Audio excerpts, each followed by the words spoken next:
The boy who would unite 7 kingdoms into one realm was born on Dragonstone, that ancient fortress of black stone that rises from the waves like a memory of old Valyria. Aegon Targaryen came into the world in the year 12 before his own conquest would give the realm its calendar. The fortress stood on its island in Blackwater Bay, far from the shattered peninsula where his ancestors once commanded fire and sky. His family had escaped the doom that swallowed the freehold, but they had not escaped their fate. Dragonstone was no comfortable birthplace. The castle brooded over smoking vents and sharp rocks. Sea winds howled through its dragon-shaped towers. The halls echoed with old power, but the Targaryens who lived there were exiles, not emperors. They were the last dragon lords in all the world, but their domain was one island and a handful of smaller rocks in the bay. Beyond the narrow sea, the free cities fought and schemed. On the great landmass to the west, 7 kingdoms warred among themselves, as they had for thousands of years. Aegon's father was Aegon Targaryen, a lord who kept his family's traditions alive on their lonely island. His mother bore him in those dark halls where dragon skulls watched from the walls, and the smell of sulphur drifted up from the mountain's heart. The Targaryens had brought 5 dragons with them from Valyria before the doom, but by the time Aegon drew his first breath, only 3 remained. These 3 would change the world. The young Aegon grew up between 2 sisters. Visenya was older, born of the same mother, stern and strong even as a child. She learned the sword when other girls learned to sew. Her eyes were hard and watchful. She would be a warrior queen, though no one spoke such words aloud in those early years. Rhaenys was younger, born of their father's other wife, for the Targaryens kept the old Valyrian custom of multiple marriages. Where Visenya was iron, Rhaenys was fire wrapped in silk. She loved music and flying and life itself. She smiled easily and often. The practice of wedding brother to sister, or in this case brother to both his sisters, seemed strange to the people of Westeros. The faith of the 7 would later call it abomination. But to the Targaryens, it was ancient tradition. Dragon blood must remain pure. Power must stay within the family. Aegon would marry both his sisters when the time came, though the realm would struggle to accept this for generations. In the castle's dragon yard, 3 great beasts made their home. Balerion was black as midnight, so vast that his shadow could swallow entire towns. Men called him the Black Dread, and they were right to fear him. His flames burned hot enough to melt stone and cook men in their armor. Visenya claimed Vargar, a bronze and green beast almost as large, with a temper to match her riders. Rhaenys flew Meraxes, beautiful and terrible, with silver scales that caught the sun. These were not the largest dragons Valyria had ever known, but they were the last, and they were enough. Aegon learned to ride Balerion while still a youth. The bond between dragon and rider was something others could not understand. It was not mastery. Not truly. It was partnership forged in fire and blood. When Aegon sat astride Balerion's neck and felt the great muscles bunch beneath him, when they rose into the sky and the world fell away below, he knew a power that no one else in the known world possessed. The Valyrian words of command came naturally to his tongue. The dragon obeyed, but also chose to obey. This was important. Dragons were not horses. Life on Dragonstone taught Aegon about isolation and about watching. From the castle walls he could see the coastline of Westeros. On clear days the hills of the Crownlands were visible across the water. Ships came and went, from the fishing villages on the island. Traders brought news from the mainland and from across the narrow sea. Aegon listened to these reports. He learned about the 7 kingdoms that divided the great continent. The north was vast and cold, ruled by House Stark from their ancient fortress of Winterfell. They were descended from the first men and kept the old gods. Their domain stretched from the neck to the wall, a frozen barrier that held back whatever dwelt beyond. The Starks were old as the stones themselves, and their people were hard as winter. The Vale of Arryn hid behind its mountains, ruled by House Arryn from the Eyrie, a castle that touched the clouds. They were proud and isolated, protected by the harsh terrain of the Mountains of the Moon. Their knights were famous for their skill and their honour. The Riverlands had no king of their own. For generations, the Riverlords had bent the knee to whoever was strongest, usually the Ironborn from the islands or the Storm Kings from the south. House Hoare of the Iron Islands now ruled them from the massive fortress of Harrenhal, built by King Harren the Black. The construction had taken 40 years and bankrupted the Riverlands.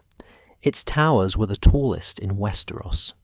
The Westerlands were rich in gold and ruled by House Lannister from Casterly Rock. The Lannisters were clever and wealthy and proud. They could field massive armies, and their treasury seemed bottomless. They considered themselves the most powerful kingdom, and perhaps they were right.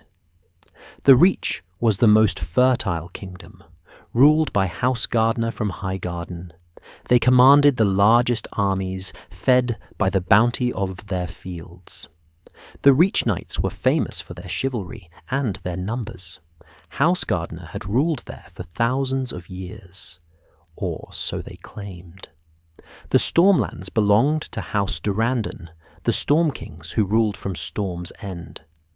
That fortress had stood for centuries, built by the hero Durran Godsgrief to defy the gods themselves.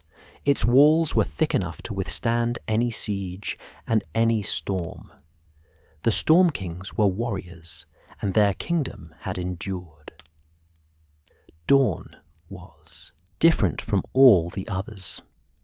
It was hot and dry and foreign, more like the lands across the narrow sea than the rest of Westeros. House Martell ruled from Sunspear, but their control was loose. Dornish lords were independent and prickly. They had resisted conquest for thousands of years, and they fought in ways that seemed dishonourable to northern knights. These 7 kingdoms had warred among themselves since before recorded history. Alliances formed and broke like waves. Houses rose and fell. The small folk suffered while lords played their games of power. No one had ever united them. No one had even come close. The distances were too great, the differences too deep, the hatreds too old. But Aegon watched and learned and thought about dragons. He studied the reports of battles and the accounts of armies. He listened to merchants describe the wealth of the Reach and the gold of Casterly Rock. He heard about the population of the kingdoms, about their resources and their feuds. And slowly, a plan took shape in his mind. The histories do not tell us exactly when Aegon decided to invade Westeros. Some maesters suggest he planned it from childhood. Others say it came to him in a vision or a dream. There are whispers of prophecy, of secrets passed down through the Targaryen line, of knowledge about threats from the far north that only a united realm could face. But these are theories and speculation. What we know for certain is that in the year 2 AC, by the calendar that would follow, Aegon Targaryen gathered his forces and made ready to cross the narrow sea. His army was not large by the standards of the great kingdoms. He had perhaps 3,000 men, many of them sworn to Dragonstone or minor lords from the nearby shores who had agreed to follow him. He had no great treasury, no massive fleet, no alliance with powerful houses. What he had were 3 dragons and a vision of unity that no one else could see. His sisters stood with him. Visenya was now his wife, as fierce and committed to the conquest as Aegon himself.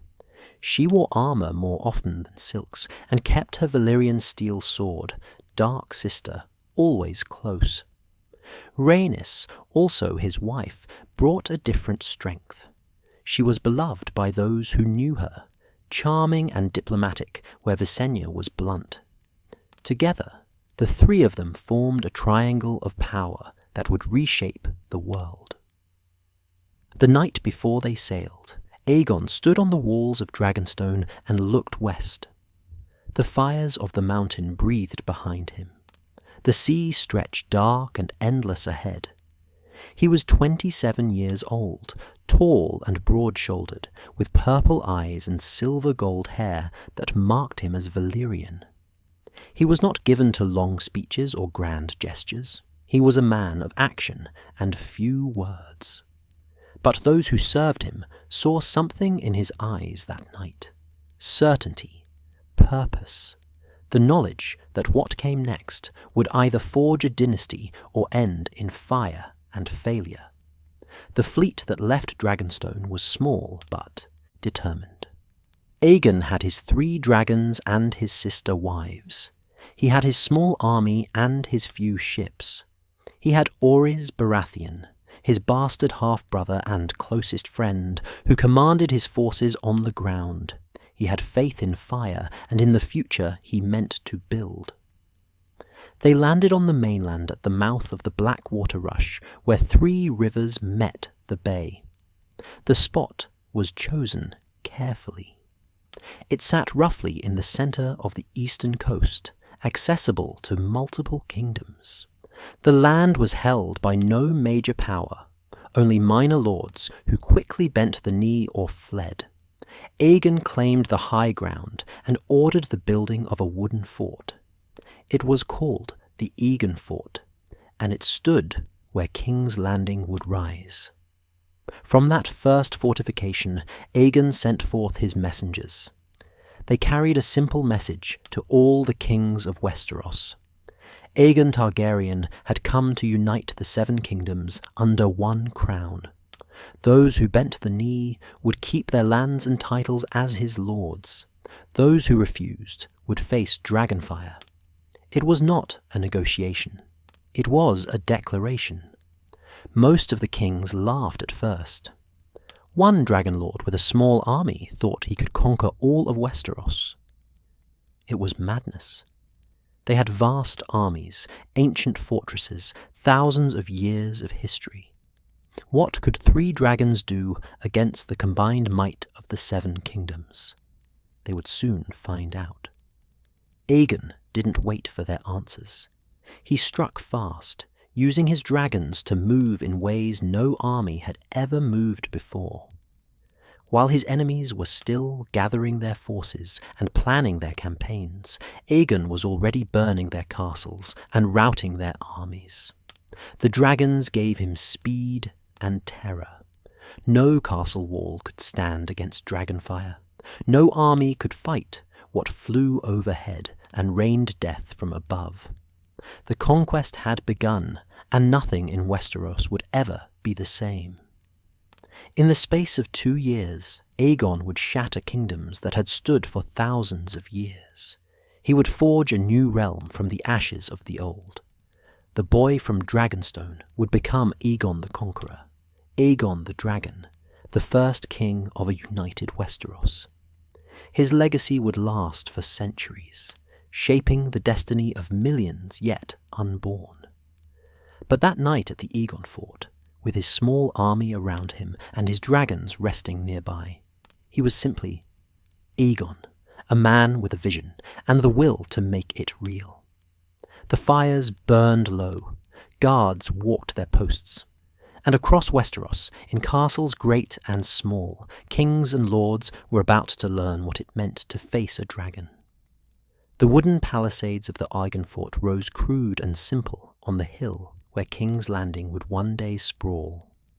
Aegon's banner flew above them, a three-headed dragon red on black, the ancient sigil of House Targaryen.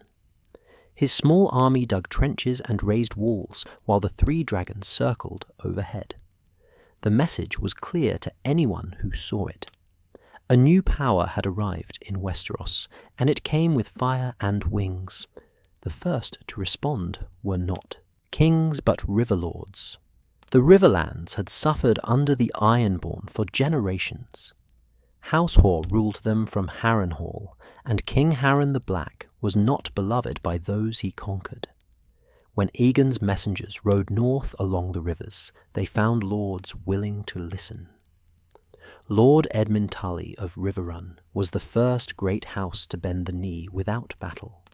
He saw what others refused to see. The age of dragons had returned, and old power would bow or burn. Harren the Black did not see it. From his massive fortress, he sent word that the Aegon fort was built on land he claimed. Aegon should abandon his invasion or face the greatest castle ever built.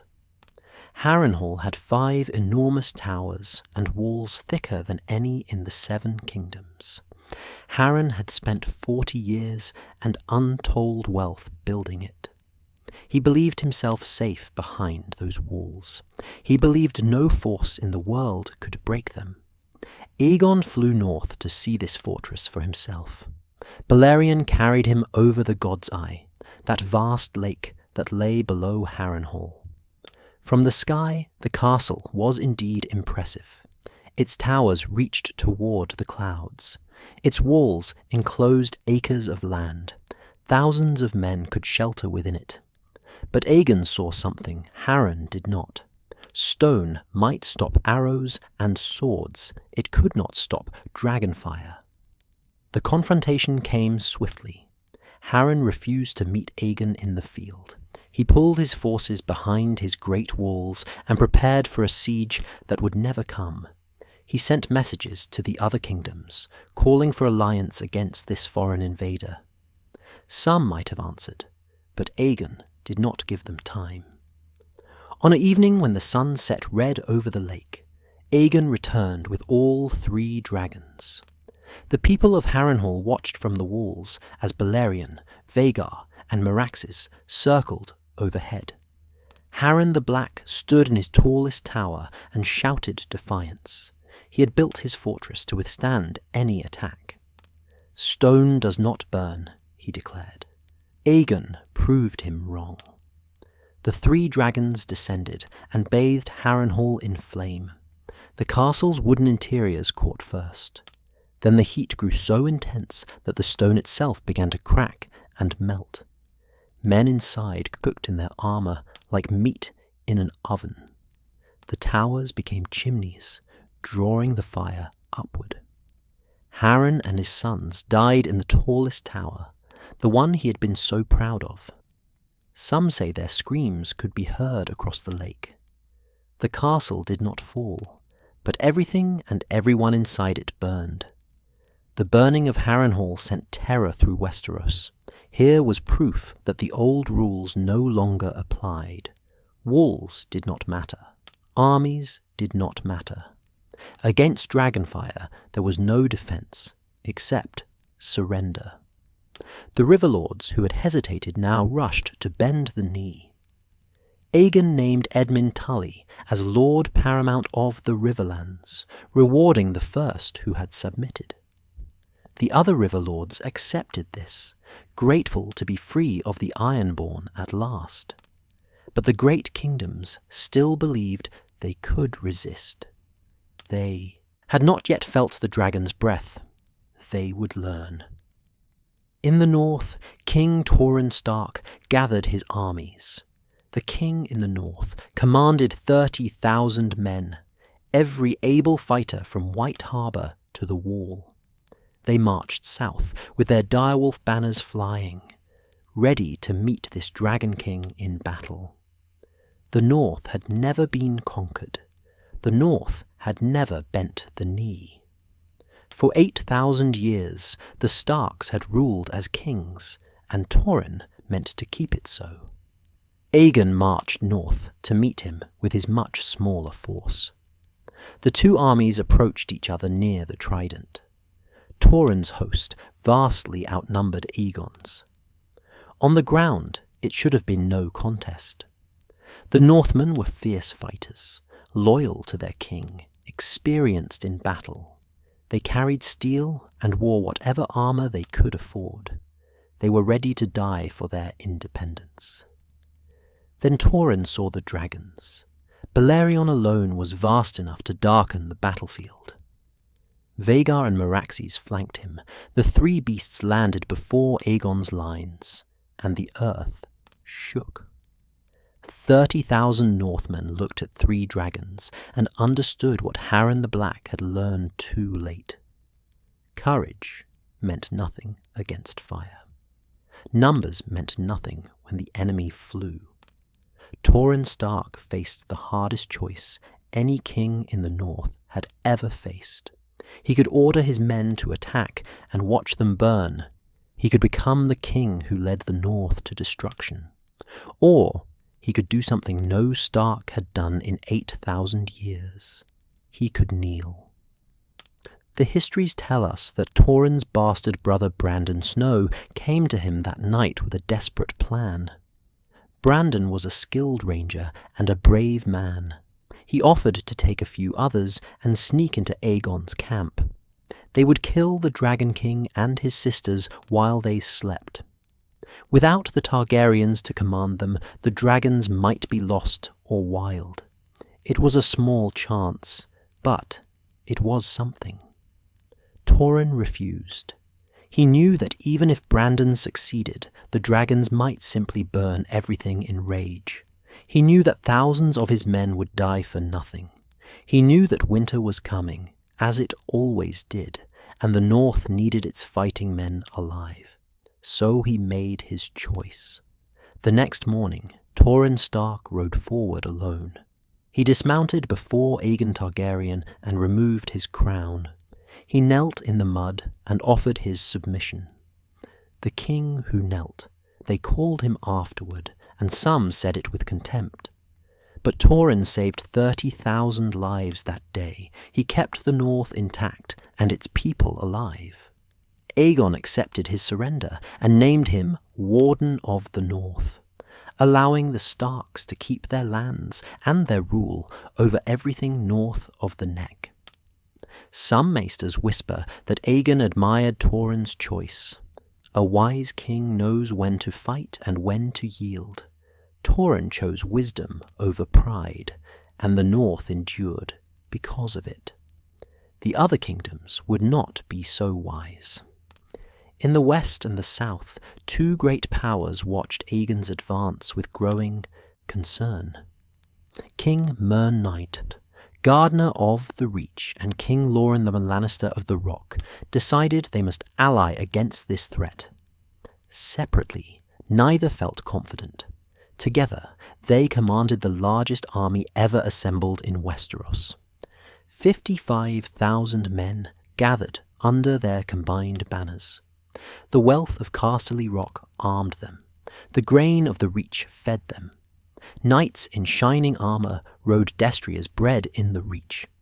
Pikemen and archers filled the ranks by the thousands. They met Aegon's force at a place that would be called the Field of Fire. Aegon had no more than 10,000 men with Orys Baratheon. On the ground, the odds were hopeless. The combined army of the Reach and Rock spread across the field like a glittering sea of steel. Their commanders were experienced. Their men were well fed and equipped. They had every advantage except one. Aegon had his dragons, and this time he used all three in concert. The battle began as any medieval battle might. The armies advanced. Arrows flew.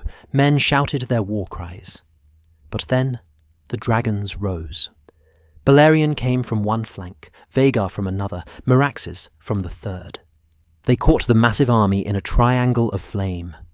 What happened next was slaughter on a scale Westeros had never seen. The dragons flew low over the packed ranks of men and horses. Their fire spread in waves. Knights in armor cooked. Horses panicked and trampled their own men. The careful formations dissolved into chaos. Men threw down their weapons and ran, but there was nowhere to run. The field became an oven. The smoke rose so thick that the sun disappeared. 4,000 men died in the flames. More died in the stampede to escape. King Mernanoth Gardener perished with his sons and his heirs. The entire line of House Gardener ended in one afternoon. King Loren Lannister survived by abandoning his armour and fleeing with the common soldiers. He escaped the field, but lost his army. The Field of Fire broke the back of resistance in southern Westeros. When Loren Lannister returned to Casterly Rock, he found his lords advising surrender. The gold in their vaults could not buy immunity from dragonfire. Loren bent the knee and kept his castle and his life. Aegon named him Warden of the West. The Reach had no king at all now. The Gardener line was extinct. The lords of the Reach gathered to decide who should lead them. They chose Harlan Tyrell, who had been the gardener's steward at Highgarden. He was not the most powerful lord or the most noble, but he was clever, and he had the keys to Highgarden. He rode to Aegon and surrendered the castle and the Reach. Aegon accepted and raised House Tyrell to rule the Reach as his vassals. A steward's house became a great house through surrender and pragmatism. With the West, the Riverlands, the North, and the Reach submitted, Aegon turned to the remaining kingdoms. The Vale of Arryn hid behind its mountains. Young King Ronal Arryn and his mother, Queen Regent Shara, believed the Vale was safe. No army could force the Bloody Gate. No invaders could march through the mountains. The Eyrie itself was unreachable, except by a narrow mountain path. They were wrong. Visenya flew Vhagar directly to the Eyrie. She landed in the courtyard of that sky castle and asked politely if Queen Shara would like to reconsider her refusal. The queen looked at the dragon. She looked at her young son. She looked at the 1,000-foot drop on every side.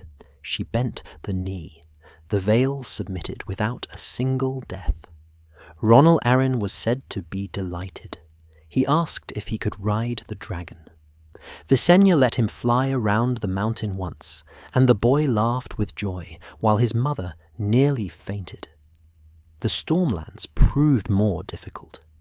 King Argilac Durrandon, called Argilac the Arrogant, refused all terms. He was the last Storm King, proud and fierce. When Aegon first sent messengers asking for submission, Argilac had sent back an insult. He cut off the hands of Aegon's envoy and sent them back in a box. It was a declaration of war in the oldest tradition. Aegon sent Orys Baratheon to deal with Argilac. Orys was Aegon's closest friend, rumoured to be his bastard half-brother. He commanded Aegon's forces on the ground and led them with skill. Argilac met him at Storm's End with his armies arrayed for battle. But Rhaenys came on Meraxes and burned the Storm King's army to ash. Argilac died fighting Orys in single combat, brave to the end, but doomed. Orys took everything from the defeated kingdom. He married Argilac's daughter. He took the Storm King's castle, his words, his sigil. House Baratheon was born from the Conquest, raised up to rule the Stormlands in Aegon's name. Orys had been a landless bastard. Now he was a great lord. It showed what service to Aegon could bring. 6 kingdoms had fallen. Only Dorne remained unconquered. But before Aegon dealt with Dorne, he needed to crown himself and establish his rule. He chose the Starry Sept in Old Town for the ceremony. The High Septon placed a crown of Valyrian steel on Aegon's head, and anointed him as king. Aegon knelt as a conqueror and rose as Aegon I of his name, king of the Andals, the Rhoynar, and the first men, lord of the Seven Kingdoms, and protector of the realm. The titles were grand, but the reality was complex. Aegon had conquered through fear and fire. Now he had to rule. He needed laws and justice and administration. He needed to transform 7 kingdoms into one realm. The conquest had taken 2 years.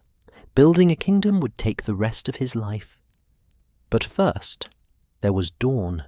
And Dawn would teach Aegon that some things cannot be conquered, even with dragons. The first thing Aegon did after his coronation was commission a throne. He did not want gold or jewels. He did not want comfort. He wanted a symbol that would remind every lord and king who entered his hall what had happened to those who resisted. He ordered the swords of his fallen enemies collected. Every blade surrendered. After defeat, every weapon taken from the field of battle, every sword that belonged to a dead rebel or conquered king. They brought them by the cartload to the Aegon fort. Aegon had them melted down with dragonfire.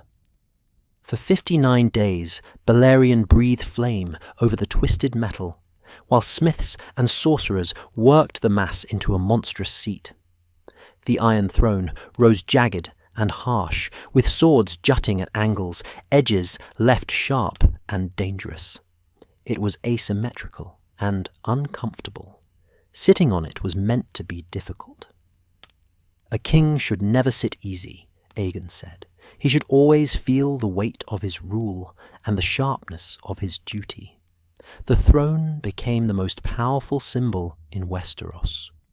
Every great house recognized it. Every lord who came to bend the knee had to climb those twisted steps and look at all those swords. They remembered whose weapons had been melted down. They remembered what happened to those who chose war over peace. The Iron Throne was not beautiful, but it was effective.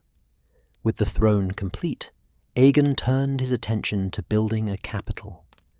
The Aegon fort stood where 3 rivers met the bay, a natural harbour with access to the sea and the interior. The location was perfect for trade and for controlling the eastern coast. Aegon ordered the wooden fort torn down and replaced with stone. What began as a war camp would become the greatest city in Westeros. King's Landing grew quickly. Craftsmen came to build for the new king. Merchants saw opportunity in a capital city. Small folk fled the war-torn countryside and sought safety under the dragon's shadow. Within a few years, streets were laid out. Markets opened. Docks extended into the bay. The city sprawled in unplanned chaos, growing faster than anyone could organize it. It would never be as beautiful as Old Town or as organized as White Harbor, but it was the center of power, and power drew everything to it. The Red Keep rose on the hill where the Aegon fort had stood. This would be the royal fortress, the seat of House Targaryen. Aegon spared no expense here. He brought in the finest builders and the strongest stone. The castle grew over years, with massive walls and strong towers. Maegor's Holdfast, the innermost keep, was built to withstand any siege. The throne room was constructed to hold thousands. Everything was built to impress and intimidate. But a throne and a castle were not enough to rule a realm. Aegon needed laws. He needed structure. The 7 kingdoms had operated under different legal systems for thousands of years. The north followed the old laws of the first men.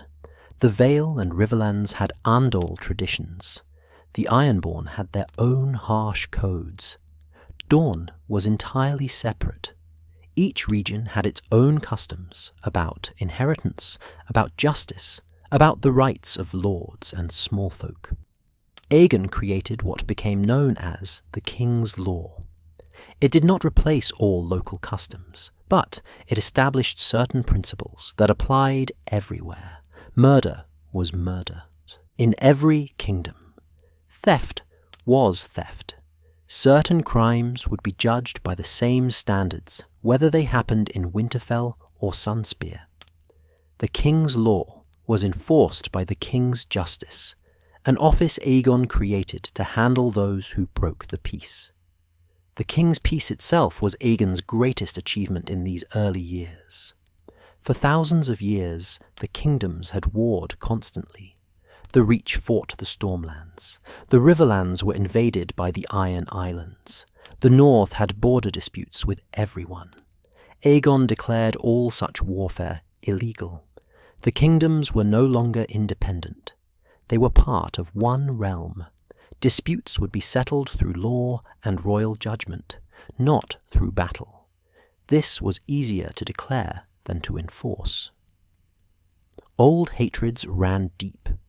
Houses that had fought for generations did not stop hating each other simply because a new king said so. The Brackens and Blackwoods of the Riverlands continued their feuds. Border lords raided each other.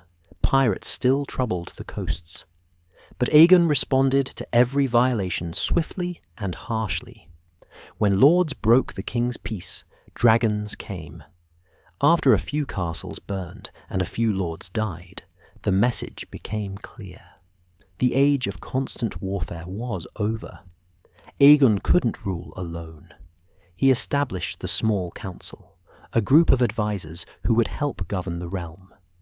The Hand of the King was the most important position, serving as the king's chief advisor and administrator. Orys Baratheon became the first hand, bringing his military experience and loyalty to the role. The Master of Coin managed the treasury. The Master of Laws handled justice. The Master of Ships commanded the royal fleet. The Master of Whisperers gathered information from across the realm. The Grand Maester provided wisdom and learning. This council system would outlast Aegon by centuries. It proved remarkably effective at managing a realm too large for one man to rule alone.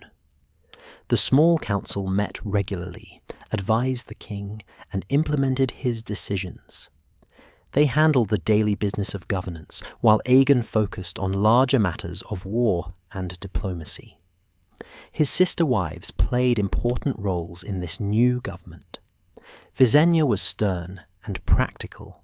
She advised Aegon on military matters and was often the voice urging harsh punishment for rebels. She created the King's Guard, an elite order of 7 knights sworn to protect the king with their lives. They would take no wife, hold no lands, father no children. Their only duty was to the king. Visenya selected the first 7 herself, choosing skill over birth. It was a brilliant innovation that added another layer of security to the throne. Rhaenys took a different approach. Where Visenya was feared, Rhaenys was loved.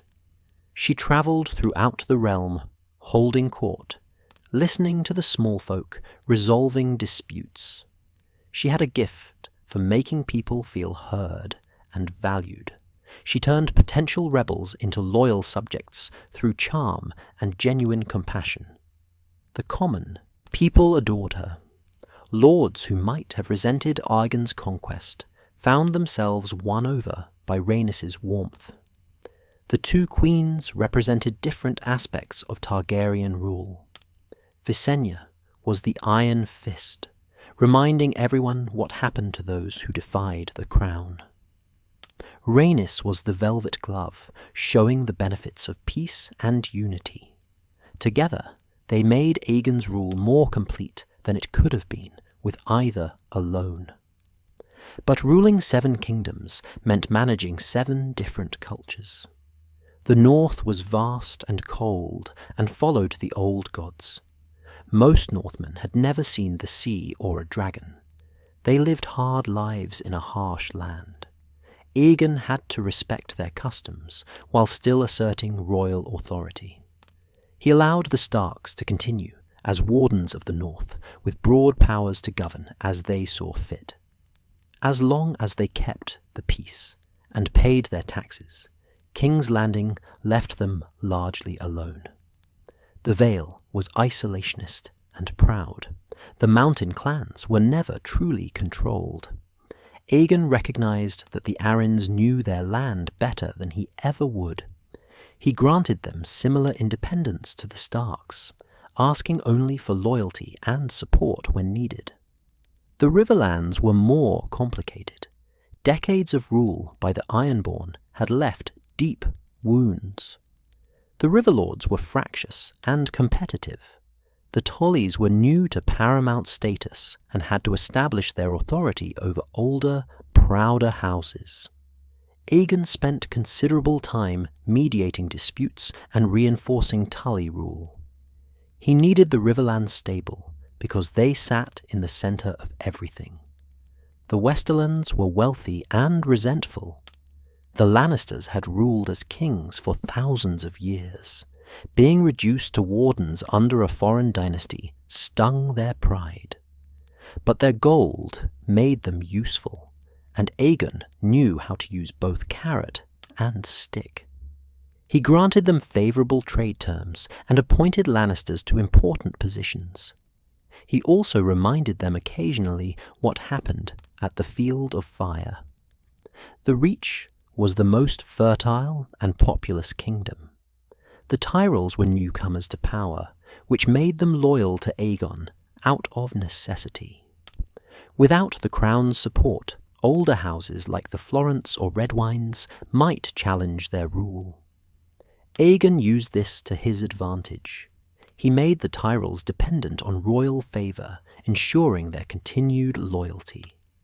The Stormlands were given to Orys Baratheon, who ruled them well.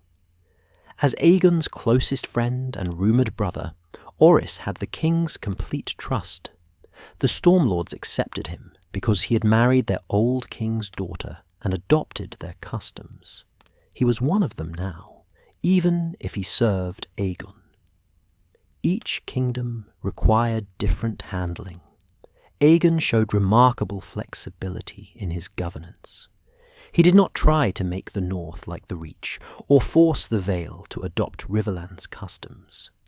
He allowed regional differences to continue, as long as everyone acknowledged him as king and followed the king's law. The faith of the Seven presented its own challenge.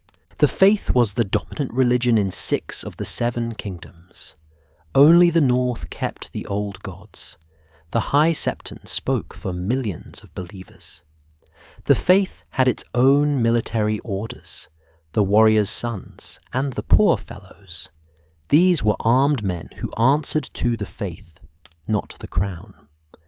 It was a power within the realm that Aegon had to manage carefully. The faith despised Targaryen marriage customs. Brother marrying sister violated every teaching of the Seven. The High Septon who crowned Aegon had done so reluctantly, pressured by political reality. But many Septons preached against the abomination on the Iron Throne. Some called openly for rebellion against the incestuous Dragon King. Aegon handled this with a mixture of patience and implied threat. He did not demand the faith approve of his marriage. He simply made it clear that he would not change his ways, and those who rebelled against him would burn. He also showed great respect to the faith in other matters. He funded the construction of septs. He honoured the holy days. He made generous donations. He allowed the faith its military orders and its lands. This uneasy peace would not last forever. Future Targaryens would face faith rebellions and would ultimately have to break the faith's military power. But for Aegon's reign, the arrangement held. The faith grumbled, but did not rebel. The king married his sisters, but supported the religion. Trade and economics also needed attention. The 7 kingdoms had operated as separate economies. Different coinages circulated.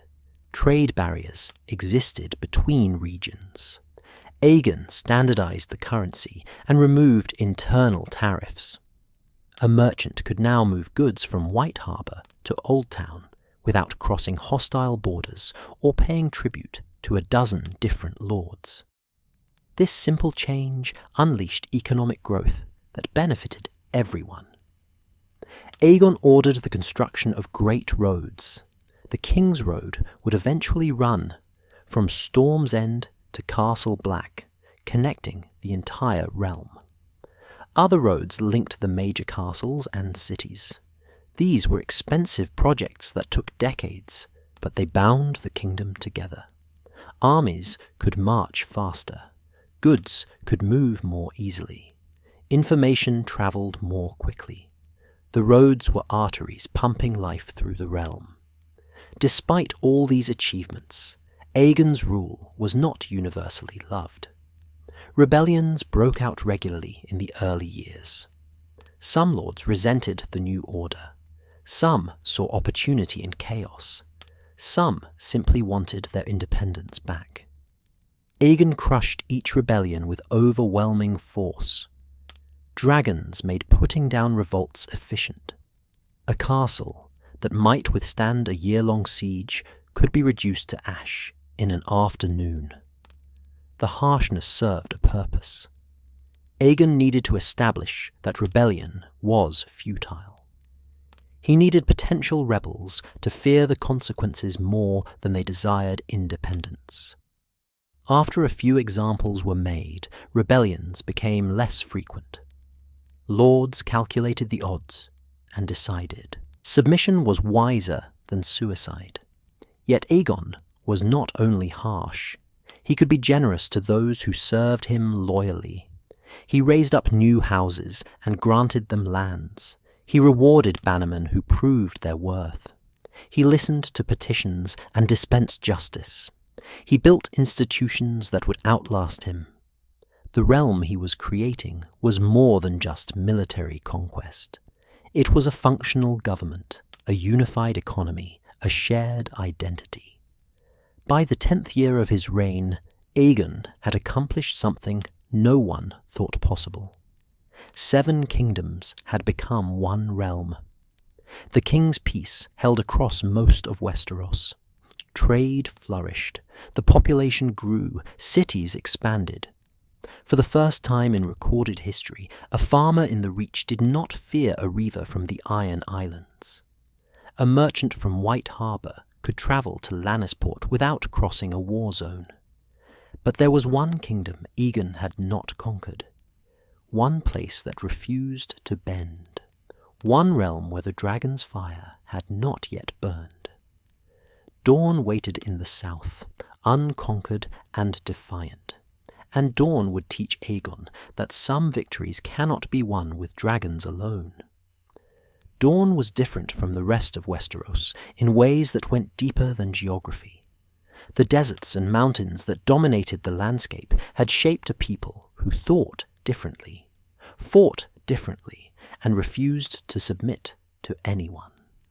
Where other kingdoms had fallen to Aegon's dragons in months or a few years at most, Dawn would resist for generations. The Dornish were descended from both the First Men and the Rhoynar, who had fled Valyria's expansion across the narrow sea. They remembered what dragon lords had done to their ancestors. They would not kneel easily. Princess Meria Martell ruled Dawn from Sunspear when Aegon turned his attention south. She was old, some said past 80 and blind. Her people called her the Yellow Toad of Dawn, but there was nothing weak about her. When Aegon sent his messengers demanding submission, Meria sent back a simple message. Dawn had never been conquered. Dawn would never be conquered. She was too old to bend and too blind to see Aegon's dragons. Let him come if he dared. Aegon dared. In the 4th year after his coronation, he launched his invasion of Dawn. He came with his dragons and his armies, expecting another quick victory, like those that had brought down the other kingdoms. He did not understand that Dawn would not fight, the the way the other kingdoms had fought. The Dornish had learned from watching the conquest unfold. They knew they could not meet dragons in open battle. They knew their castles would burn. So they chose a different path. The Dornish did not gather great armies to face Aegon in the field. They did not defend their castles when the dragons came. Instead, they disappeared. When Aegon's forces marched into Dorne, they found towns abandoned. Castles stood empty. The Dornish melted into the deserts and mountains, taking their supplies with them. They left nothing for Aegon's army to seize or destroy. They left no one to fight. Aegon burned empty castles and claimed he had conquered Dorne. He placed his own lords in the abandoned fortresses and declared victory. But the moment his armies moved on, the Dornish returned. They struck in the night, killing the occupiers. They poisoned wells and supplies. They ambushed patrols. They used the desert itself as a weapon, letting the heat and the lack of water do their work. Aegon's soldiers died not in glorious battle, but from thirst, disease, and knives in the dark. This was not warfare, as Aegon understood it. There were no pitched battles where dragons could turn the tide. There were no kings to kill or castles to capture. That would end the war. The Dornish fought like sand, impossible to grasp, slipping through his fingers no matter how tightly he tried to hold them. It frustrated Aegon in ways the conquest of the other kingdoms never had. Lord Orys Baratheon led one of Aegon's armies into Dorne. He marched toward the Boneway, one of the few passes through the mountains into Dorne. The Dornish were waiting. They sent an army to meet him, finally giving Aegon's forces the battle they wanted. The two armies clashed, and Orys won decisively. He captured the Dornish commander and broke their formation. It seemed like a great victory. It was a trap. While Orys celebrated his triumph, Dornish forces circled behind him and cut off his retreat. They attacked his supply lines. They poisoned the streams. They waited for the desert to weaken his army, then struck again.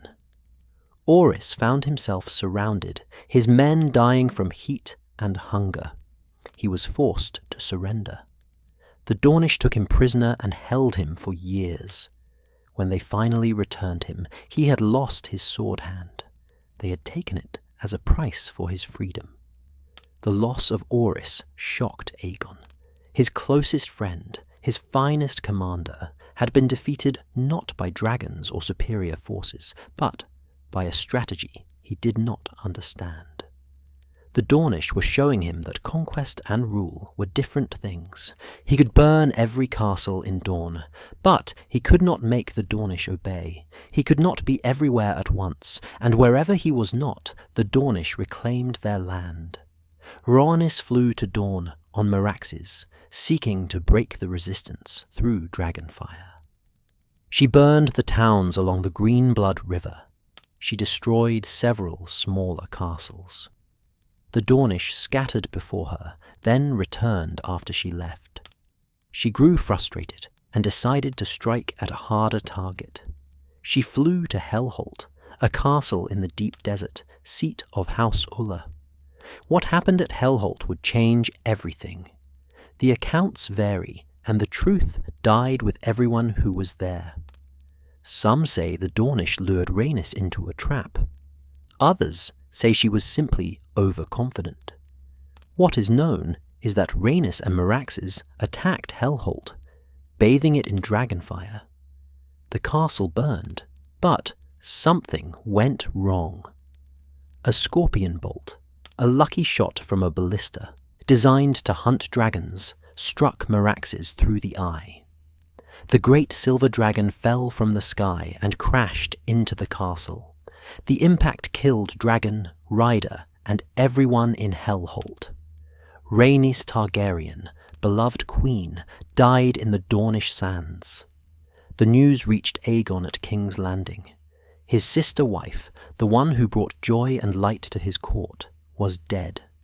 Her body was never recovered. The Dornish claimed they sent her bones back, but many doubted it.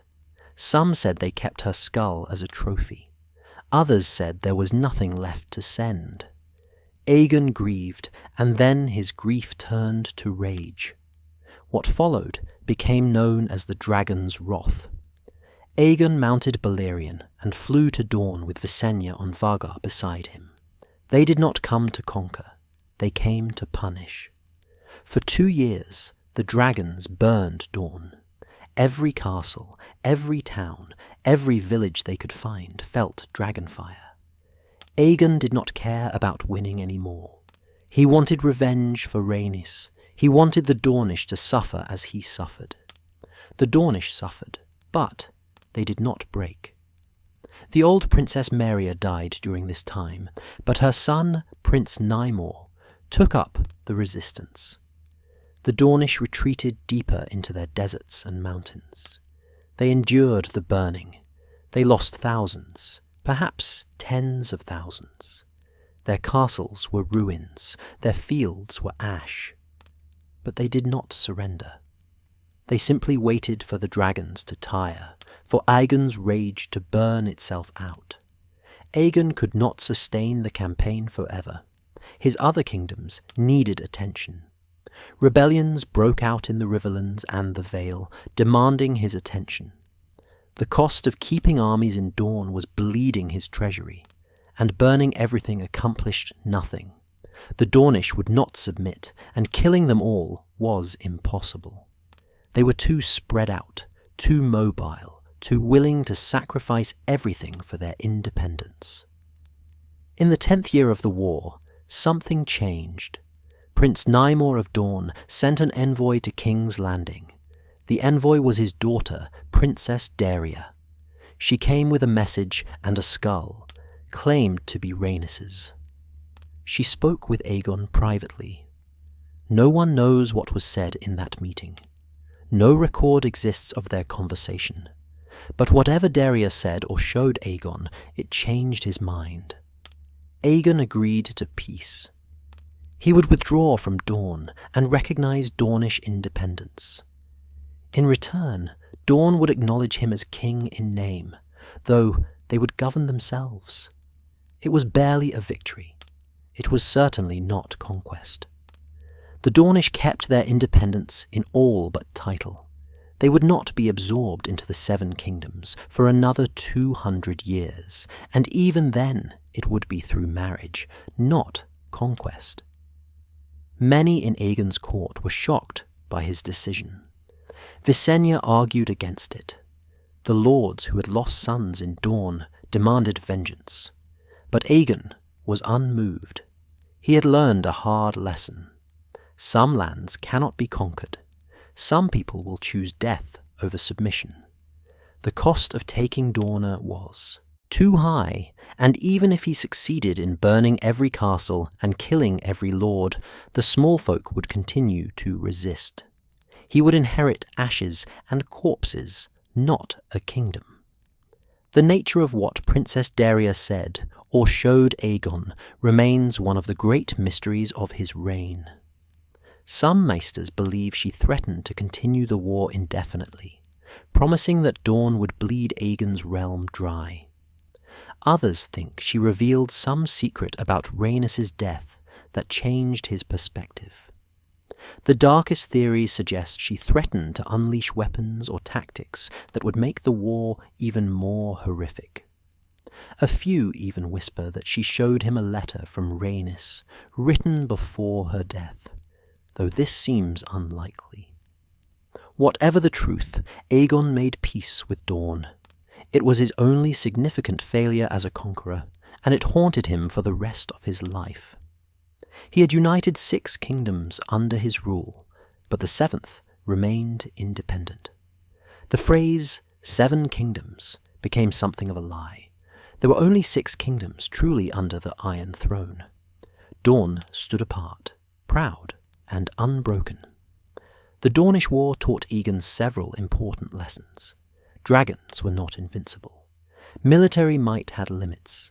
Some victories cost more than they were worth. A ruler had to know when to compromise and when to persist. These lessons would influence how he governed for the rest of his reign. He became more cautious about using dragonfire as a first resort. He sought diplomatic solutions before military ones. He understood that fear alone couldn't hold a realm together. The loss of Rhaenys changed Aegon personally as well. Those who knew him said he was never quite the same after her death. Where once he had 2 sister wives to balance each other, now he had only Visenya. The court grew more austere. Olgan smiled less. He threw himself into governance and building, perhaps trying to distract himself from grief. He spent more time with his sons, Aenys and Margor, thinking about succession and legacy. Visenya grew harder after Rhaenys died. She had always been the stern one, the warrior, the enforcer. Without Rhaenys to soften her influence, she became harsher. Her counsel to Aegon grew more severe. She advocated for crushing any hint of rebellion without mercy. She trusted no one outside the immediate family. The Kingsguard, her creation, became her obsession. She trained them personally and expected absolute perfection. The relationship between Aegon and Visenya became complicated. They were bound by duty and by the loss of Rhaenys. They shared grief and the weight of ruling. But the warmth that Rhaenys had brought to their partnership was gone.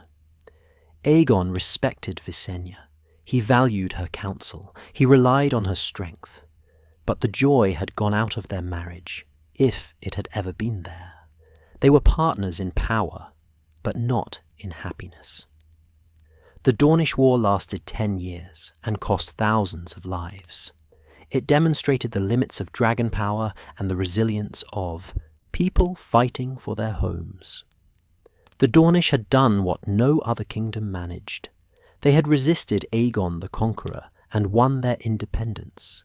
They had killed a queen and a dragon. They had shown that dragonfire, while devastating, was not absolute. For the rest of Westeros, the Dornish War was a reminder of what resistance cost. Dorne was free, but it was also devastated. Its castles were ruins. Its population was smaller. Its fields had burned. The price of independence had been horrifically high.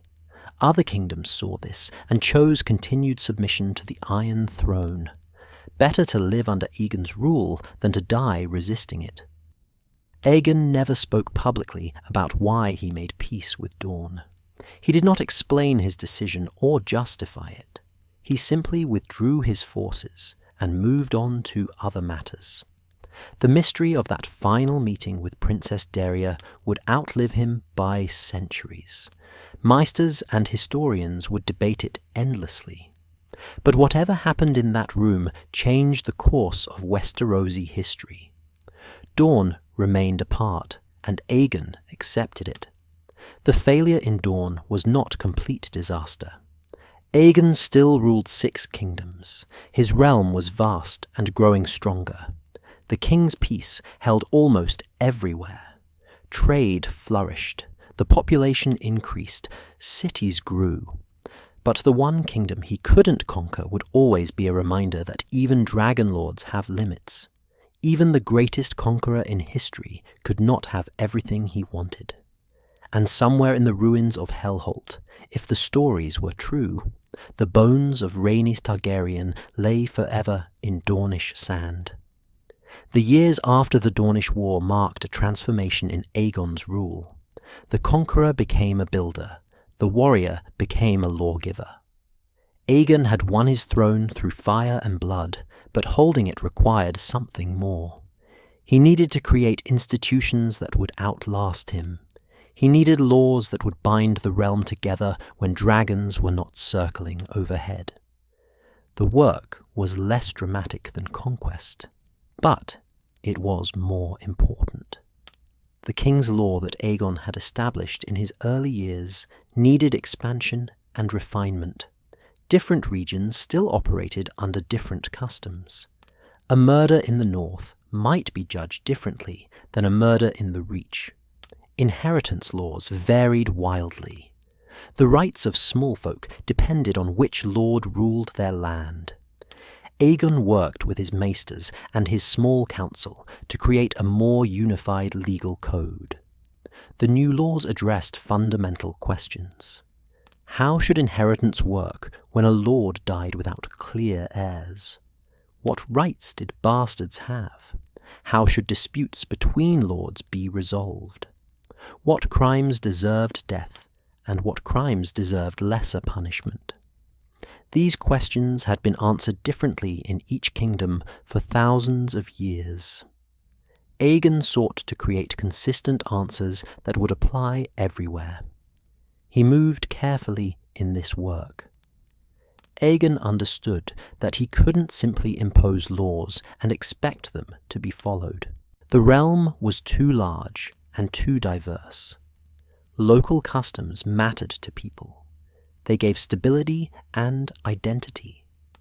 So Aegon's approach was to establish minimum standards that applied everywhere, while allowing regions to maintain their own traditions, where those traditions did not conflict with royal law.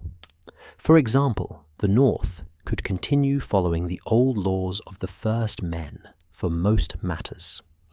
But certain crimes, murder of a lord, rebellion against the crown, violation of guest right, these were judged by the king's law regardless of where they occurred.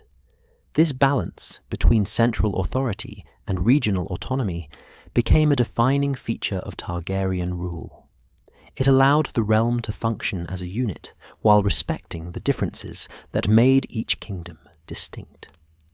The faith of the Seven played a major role in this legal framework.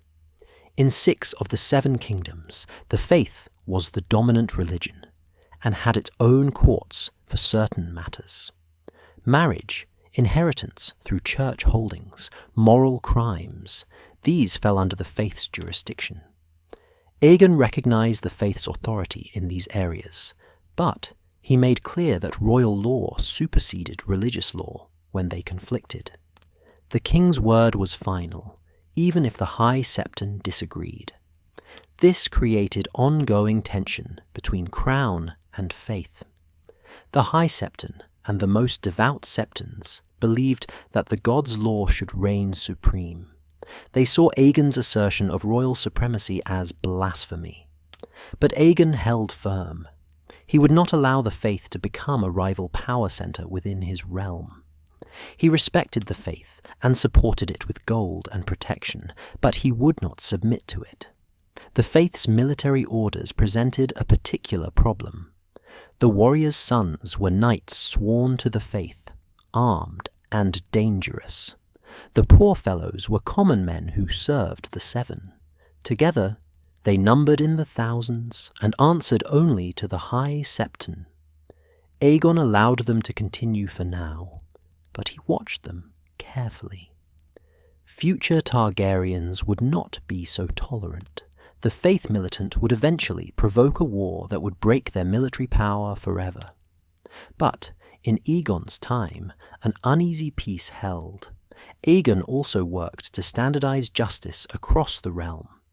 He established the office of King's Justice, a position that would exist for centuries. The King's Justice travelled the realm hearing cases and dispensing verdicts in the king's name. This created consistency and also demonstrated royal power in distant regions. A lord in the north or the Reach might rarely see the king, but he would see the king's justice, and that reminder of royal authority mattered. The small council system that Aegon had created in his early years became more formalized during this period. Each position on the council developed specific duties and powers.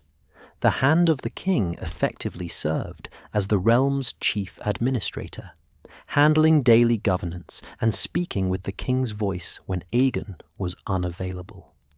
Position required someone Aegon trusted absolutely. After Orys Baratheon lost his hand in Dorne and could no longer serve effectively, Aegon appointed other loyal men to the role. The Master of Coin managed an increasingly complex treasury. As the realm's economy grew, so did tax revenues. But expenses grew as well. Building the Red Keep was enormously costly. Maintaining the royal fleet required constant spending. The King's Road and other construction projects drained gold. The Master of Coin had to balance income and expenses while ensuring enough remained in reserve for emergencies.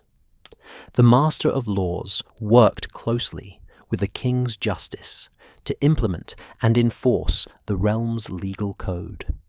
This position required someone with deep knowledge of both law and politics.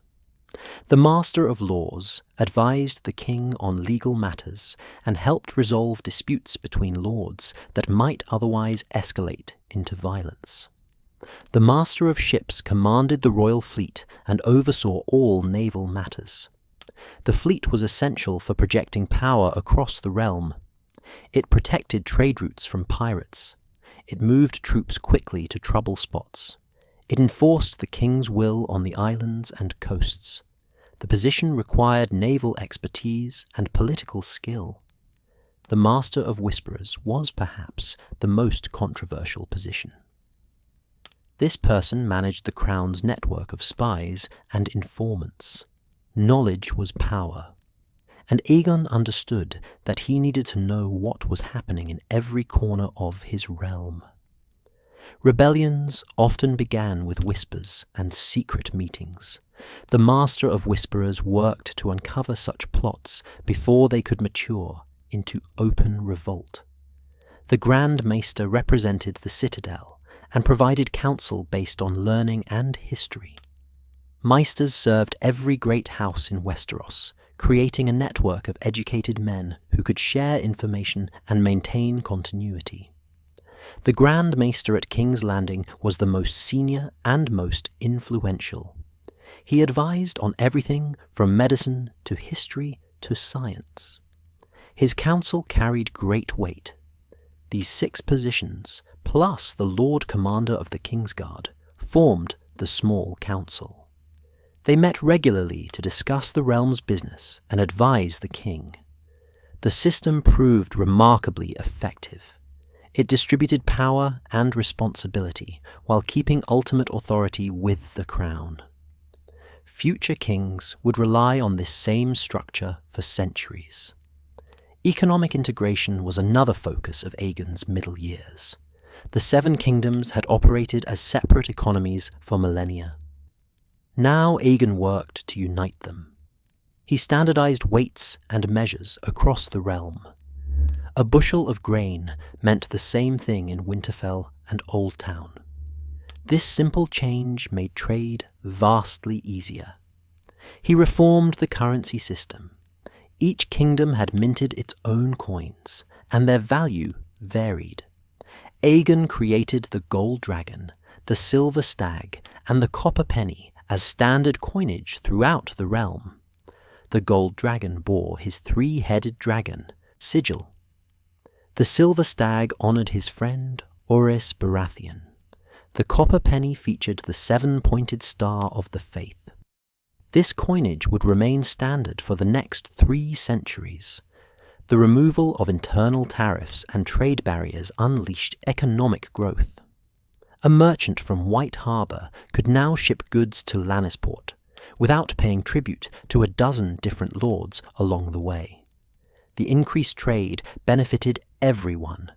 Lords collected taxes on commerce. Merchants grew wealthy. Small folk found more goods available at lower prices. The economy expanded in ways that would have been impossible when the kingdoms were independent. The construction of roads continued throughout Aegon's reign. The King's Road was the most ambitious project, but not the only one. The Rose Road connected Old Town to Highgarden and eventually to King's Landing. The Gold Road linked King's Landing to Casterly Rock. These roads required massive investment and years of labour. Thousands of men worked on them continuously. But the payoff was enormous. Travel time between major cities was cut by half or more. Armies could march faster. Information could flow more quickly. The roads literally bound the kingdom together. Aegon also invested in harbours and ports. King's Landing's harbour was expanded repeatedly to accommodate growing trade. Other ports received royal support for improvements. A strong maritime economy served multiple purposes. It generated tax revenue. It supported the royal fleet. It projected power across the seas.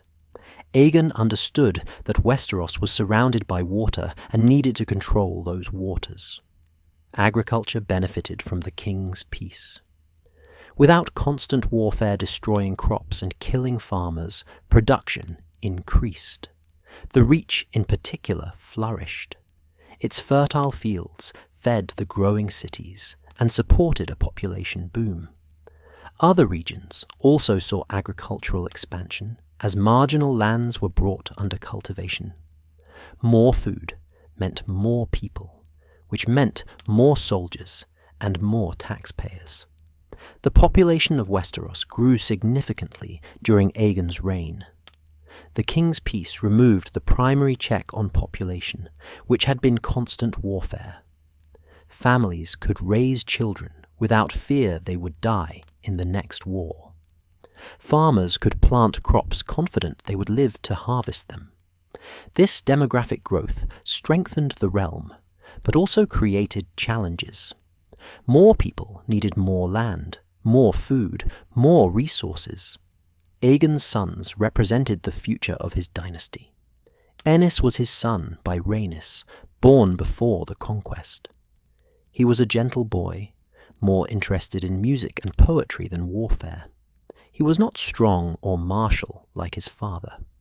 Some questioned whether Aenys had the strength to rule. But he was the eldest son, and in Targaryen tradition, the firstborn inherited. Maegor was Visenya's son, born several years after Aenys. Where Aenys was gentle, Maegor was hard. Where Aenys loved songs, Maegor loved swords. He was a warrior from childhood, fierce and proud and dangerous. Visenya doted on him and encouraged his martial nature. She clearly believed Maegor would make a better king than Aenys. But Aegon followed the tradition of primogeniture. Aenys would inherit. The question of succession weighed on Aegon as he grew older. He had united 7 kingdoms, but could his heir hold them together? Aenys was not a conqueror. He did not inspire fear or project strength. Would the lords accept him as king? Would rebellions break out when Aegon died? These concerns troubled Aegon's later years. He tried to prepare Aenys for rule. He involved his eldest son in governance and taught him about administration. He sent Aenys on progresses around the realm to show him to the people and to give him experience. But everyone could see that Aenys lacked his father's presence. He was kind and well-meaning, but he was not Aegon the Conqueror. Visenya pushed for Maegor to be recognized as heir instead of Aenys. She argued that strength mattered more than birth order. The realm needed a warrior king, not a poet. Aegon refused. He would not set aside his firstborn. To do so would create a precedent that could tear the realm apart. Every succession would become a battle between claimants. The principle of clear inheritance mattered more than the personalities involved. The compromise Aegon reached was to give Maegor significant power and prestige while keeping Aenys as heir. Maegor was granted lands and titles. He was made a member of the small council. He commanded armies. He was positioned as Aenys's chief supporter and protector. The idea was that Maegor's strength would compensate for Aenys's weakness. The two brothers would rule together, complementing each other's abilities. This solution satisfied no one completely. completely, but it maintained peace within the royal family during Aegon's lifetime. What would happen after his death remained uncertain. The seeds of future conflict were being planted, though few recognized it at the time. Aegon also thought about the long-term future of House Targaryen. Dragons were essential to their power. Without dragons, the Targaryens were just another house of Valyrian descent.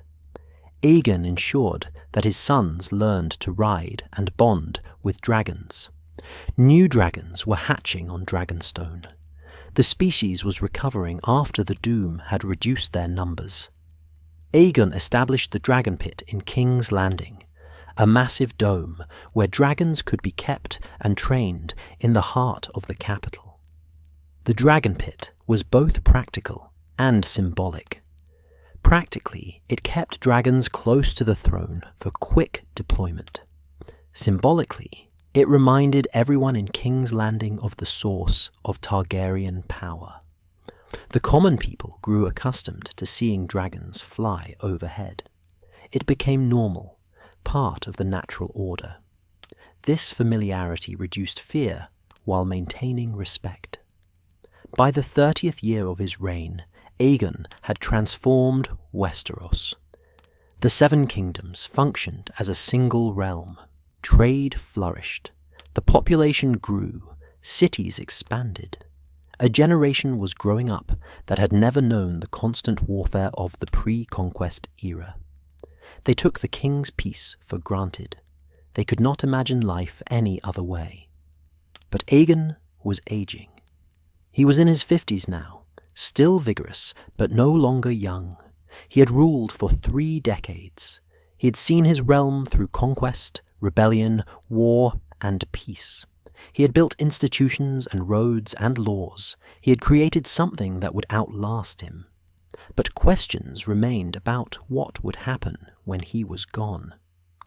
The years between Aegon's 60th and 64th name day marked a subtle shift in how he ruled. The Conqueror, who had once flown into battle on Balerion, now spent more time in council chambers and throne rooms. His hair, once silver gold, had gone entirely white. His face bore lines that spoke of 30 years, carrying the weight of a continent. But his eyes remained sharp, and his mind had lost none of its clarity. He was still Aegon the Conqueror, still the man who had forged 7 kingdoms into one. But he was also mortal, and mortality cast its shadow across everything he did. The realm was stable in these years, more stable than it had been since the conquest. The king's peace held across most of Westeros. Trade routes were secure. The harvests were good. The royal treasury was full. No major rebellions threatened the throne. From the Wall to the Dornish marches, Aegon's law prevailed. It was the peace he had fought for, and it was real. But peace created its own problems. A generation had grown up knowing only Aegon's rule. Young lords had never fought in the wars of conquest. They knew dragons only as symbols of power, not as instruments of terror. They accepted the unified realm as the natural order of things. This was good for stability, but it worried Aegon. He understood that his personal authority, his reputation as the conqueror, held the realm together as much as any law or institution. What would happen when he was gone?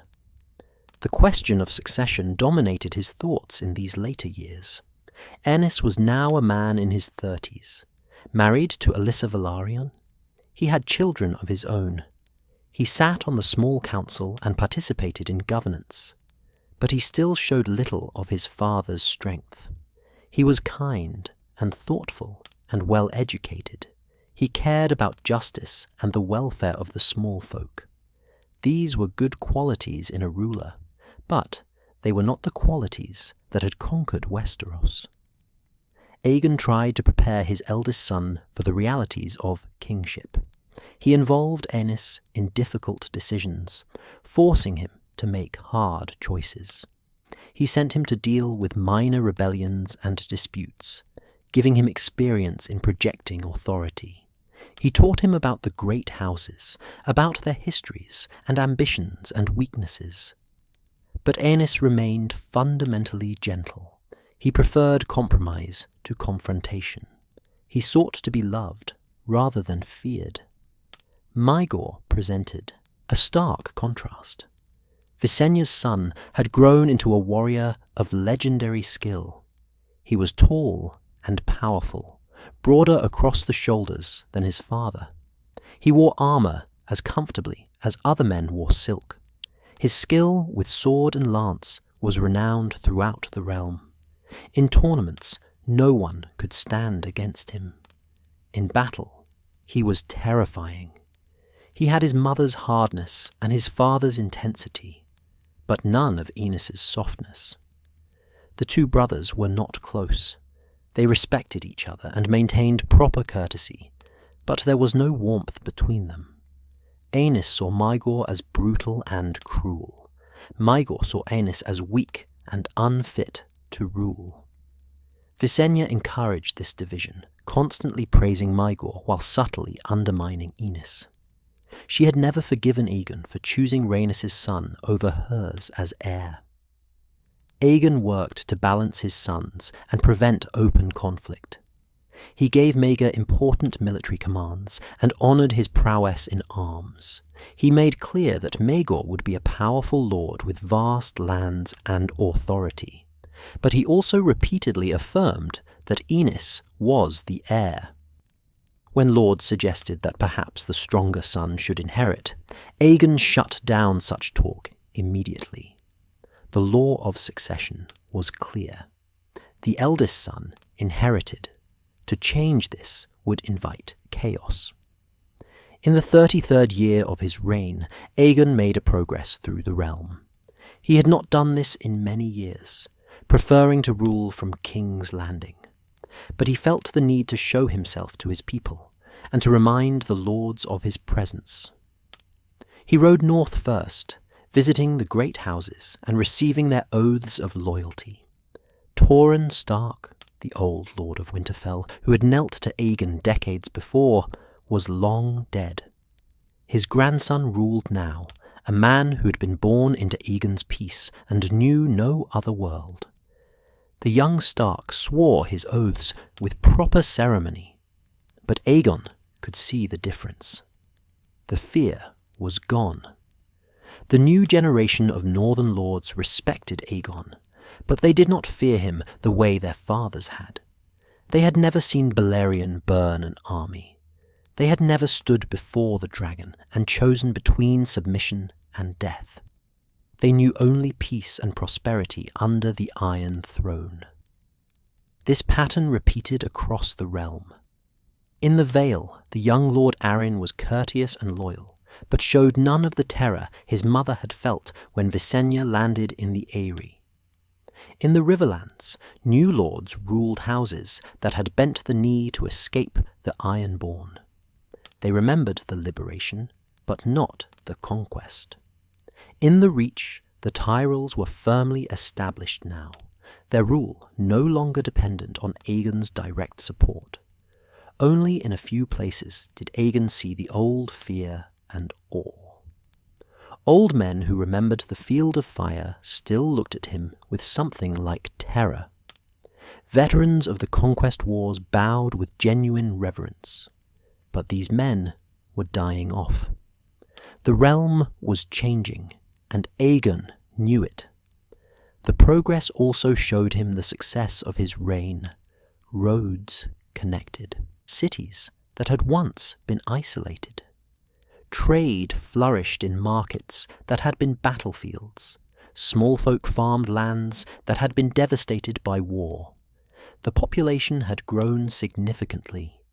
New towns had sprung up along trade routes. The realm was wealthier and more peaceful than it had been in living memory. But Aegon also saw the cracks.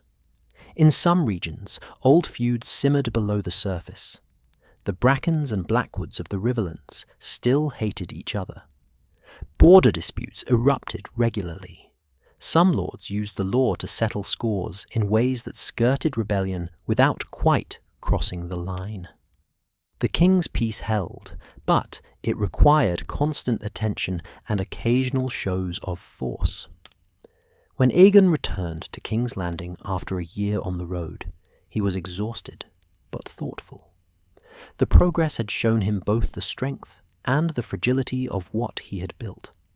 The realm could endure. The institutions were solid. The economy was strong. But it needed strong leadership. It needed a king who could command respect and enforce the law. He worried whether Aenys could be that king. His relationship with Visenya had grown more distant over the years. They had never had the warmth that existed between Aegon and Rhaenys. After Rhaenys's death, their marriage became almost purely political. They slept in separate chambers. They met primarily in council or at public events. Visenya focused her attention on Maegor, training him and preparing him to be the warrior she believed the realm needed. Aegon respected Visenya's counsel on military and security matters. She had helped create the Kingsguard and supervised their training. She advised on defense and on dealing with potential threats. Her judgment was sound, even if her methods were harsh. But he did not love her, and she did not love him. They were bound by duty and shared history, nothing more. He thought often of Rhaenys in these later years. She had been dead for more than 20 years, but the loss still ached. She had brought light and joy to his life. With her, he could laugh and forget the weight of the crown. She had made him feel human, rather than simply a king. Visenya made him stronger, but Rhaenys had made him happy. Her absence left a void that nothing could fill. Aegon spent increasing time at Dragonstone in his final years. The fortress of black stone, where he had been born, called to him. It was quieter than King's Landing, more peaceful. He could think there without constant interruptions. Balerion was old now, like his rider. The great black dragon spent most of his time sleeping in the castle's volcanic caves. When Aegon visited, dragon and rider would sometimes sit together in companionable silence, two old warriors at rest. But even in semi-retirement, Aegon could not escape his responsibilities. Letters arrived daily from King's Landing. The small council needed decisions. Lords petitioned for royal judgment. Disputes required resolution. Aegon handled these matters efficiently, but it was clear his interest was waning. He had built his kingdom. Now he wanted others to maintain it. He wrote extensively in these final years. Aegon had never been a man of many words, but now he felt the need to record his thoughts and decisions. He wrote about the Conquest and about why he had made certain choices. He wrote about governance and about what made a good king. Some of these writings were intended for Aenys, advice from father to son about ruling. Some were more personal, reflections on his life and what it had meant. These writings did not survive intact. Later, kings and maesters edited and revised them. Some were lost entirely. What remains suggests that Aegon thought deeply about legacy and about whether the realm he created would endure. He had united 7 kingdoms through force, but could unity be maintained through law and tradition alone? He was not certain. One document that did survive was his final testament. In it, Aegon laid out clear instructions for succession. Aenys would inherit the throne and rule all 7 kingdoms. Maegor would receive lands and titles and would serve as Aenys's hand and protector. The great houses would maintain their positions as lords paramount of their regions. The institutions Aegon had created would continue. Everything was designed to ensure a smooth transition of power. But Aegon also included provisions for what would happen if Aenys proved unable to rule effectively. He did not spell out the details, perhaps intentionally. He left room for judgment and for circumstances he could not foresee. This ambiguity would later be used to justify actions Aegon might not have approved. But in his final years, he did the best he could to provide for both stability and flexibility. The relationship between Aegon and his grandson, Aenys' eldest son, Aegon the Younger, brought the old king some joy in his final years. The boy was named for him and showed more spirit than his father. Young Aegon was bold and curious. He loved dragons and begged to ride them. He asked endless questions about the Conquest and about battles. In this boy, Aegon saw something of himself, or at least hope for the future. Aegon began teaching his grandson about dragons and about ruling. He took him to Dragonstone and let him watch Balerion. He told him stories about the Conquest, about decisions made and lessons learned. He tried to pass on the knowledge and wisdom he had accumulated over 6 decades of life. Whether the boy understood or would remember was uncertain. But Aegon made the effort, hoping that perhaps this Aegon would be the king that Aenys could not be. In the 37th year of his reign, Aegon's health began to fail. He was 64 years old, ancient by the standards of the time. He had lived through conquest and war and peace and loss. His body was wearing out. He spent more time in bed, though he still received visitors and made decisions when necessary.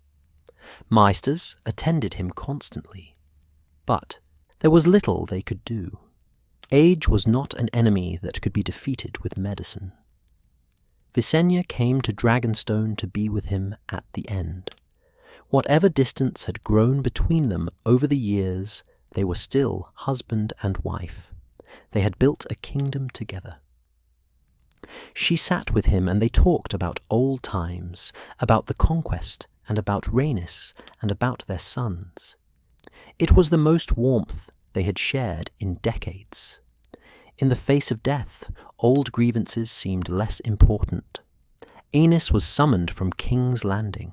He arrived with his family and knelt at his father's bedside. Aegon looked at his heir and saw not a conqueror, but a good man who would do his best. That would have to be enough. He gave Aenys his final instructions and his blessing. He reminded him to be just and to keep the peace. He urged him to rely on Maegor's strength, but not to let his brother overshadow him. To Maegor, Aegon said less. He told his younger son to serve his brother loyally and to defend the realm. He did not speak of succession or of inheritance. He had already made his will clear. Maegor accepted his father's words with a stiff bow. What he thought, no one could say. Aegon died on Dragonstone in the 37th year of his reign. He passed quietly, with Visenya holding one hand and Aenys the other. Maegor stood at the foot of the bed. Outside, Balerion roared once, a sound like thunder that echoed across the island. The dragon knew his rider was gone. The age of Aegon the Conqueror had ended. What would follow remained to be seen. The bells of King's Landing tolled from dawn until dusk on the day news of Aegon's death reached the capital. From the great sept of Baelor to the smallest street corner shrine, the faith called the people to mourn. Shopkeepers closed their doors. Taverns fell silent. Even the brothels dimmed their lanterns. The man who had forged 7 kingdoms into one was dead, and no one knew what would come next. For 37 years, Aegon had been the Iron Throne. His will had been law. His dragons had enforced peace. Now he was gone, and the realm held its breath. The body was prepared at Dragonstone according to Targaryen custom. They dressed Aegon in black and red, the colours of his house. They placed Blackfire, his Valyrian steel sword, in his hands. They arranged him on a pyre of wood soaked in oils and perfumes. On the day of the burning, Aenys stood before the assembled lords and gave the command. Balerion descended from the sky and bathed his former rider in dragonfire one last time. The flames consumed everything, leaving only ash. The ash was gathered and placed in an urn that would rest in the sept at King's Landing, for Aegon had embraced the faith of the Seven, even if the faith had never fully embraced him. Aenys was crowned within a fortnight. The ceremony took place in the throne room of the Red Keep. The High Septon placed the crown of Valyrian steel on Aenys's head, and proclaimed him Aenys I of his name, King of the Andals, the Rhoynar, and the First Men, Lord of the Seven Kingdoms, and Protector of the Realm. The words were the same ones spoken over Aegon, but the man wearing the crown was not Aegon. Everyone could see it. Everyone felt the difference. The first test came almost immediately. In the Vale, a minor lord named Jonos Arryn declared himself King of Mountain and Vale. He claimed that Aenys was not fit to rule, and that the Vale would return to independence. It was a small rebellion, poorly planned and supported by only a handful of houses. But it was the first open challenge to the new king, and how Aenys responded would set the tone for his entire reign. Aegon would have mounted Balerion and burned Jonos Arryn from the sky. The rebellion would have ended in a day. But Aenys hesitated. He did not want to start his reign with blood and fire. He sent messengers offering pardons if Jonos would recant. He tried diplomacy first. This was not weakness exactly, but it was not strength either. The Vale lords loyal to the crown grew nervous. If the king would not defend his throne decisively, why should they risk their lives defending it? Maegor did not hesitate. Without waiting for his brother's permission, he flew to the Vale on his dragon and ended the rebellion with dragonfire and steel. Jonos Arryn and his chief supporters were executed. The Vale was pacified in a matter of weeks. Maegor returned to King's Landing as a hero to some and a usurper to others. He had saved his brother's throne, but he had also shown that he, not Aenys, was the true power in the realm. This pattern repeated itself throughout Aenys's reign. Whenever a crisis emerged, Maegor solved it with violence. Whenever diplomacy was needed, Aenys tried to negotiate. The brothers became two sides of Targaryen rule, but they were not balanced the way Aegon and his sister wives had been. Maegor constantly overshadowed Aenys. The lords began to look to Maegor for leadership, even though Aenys wore the crown. The faith presented a larger problem. For decades, the faith had accepted Targaryen incest reluctantly because Aegon was too powerful to challenge. But Aenys was not Aegon. The High Septon and his most devout followers saw an opportunity to finally force the Targaryens to abandon their abomination.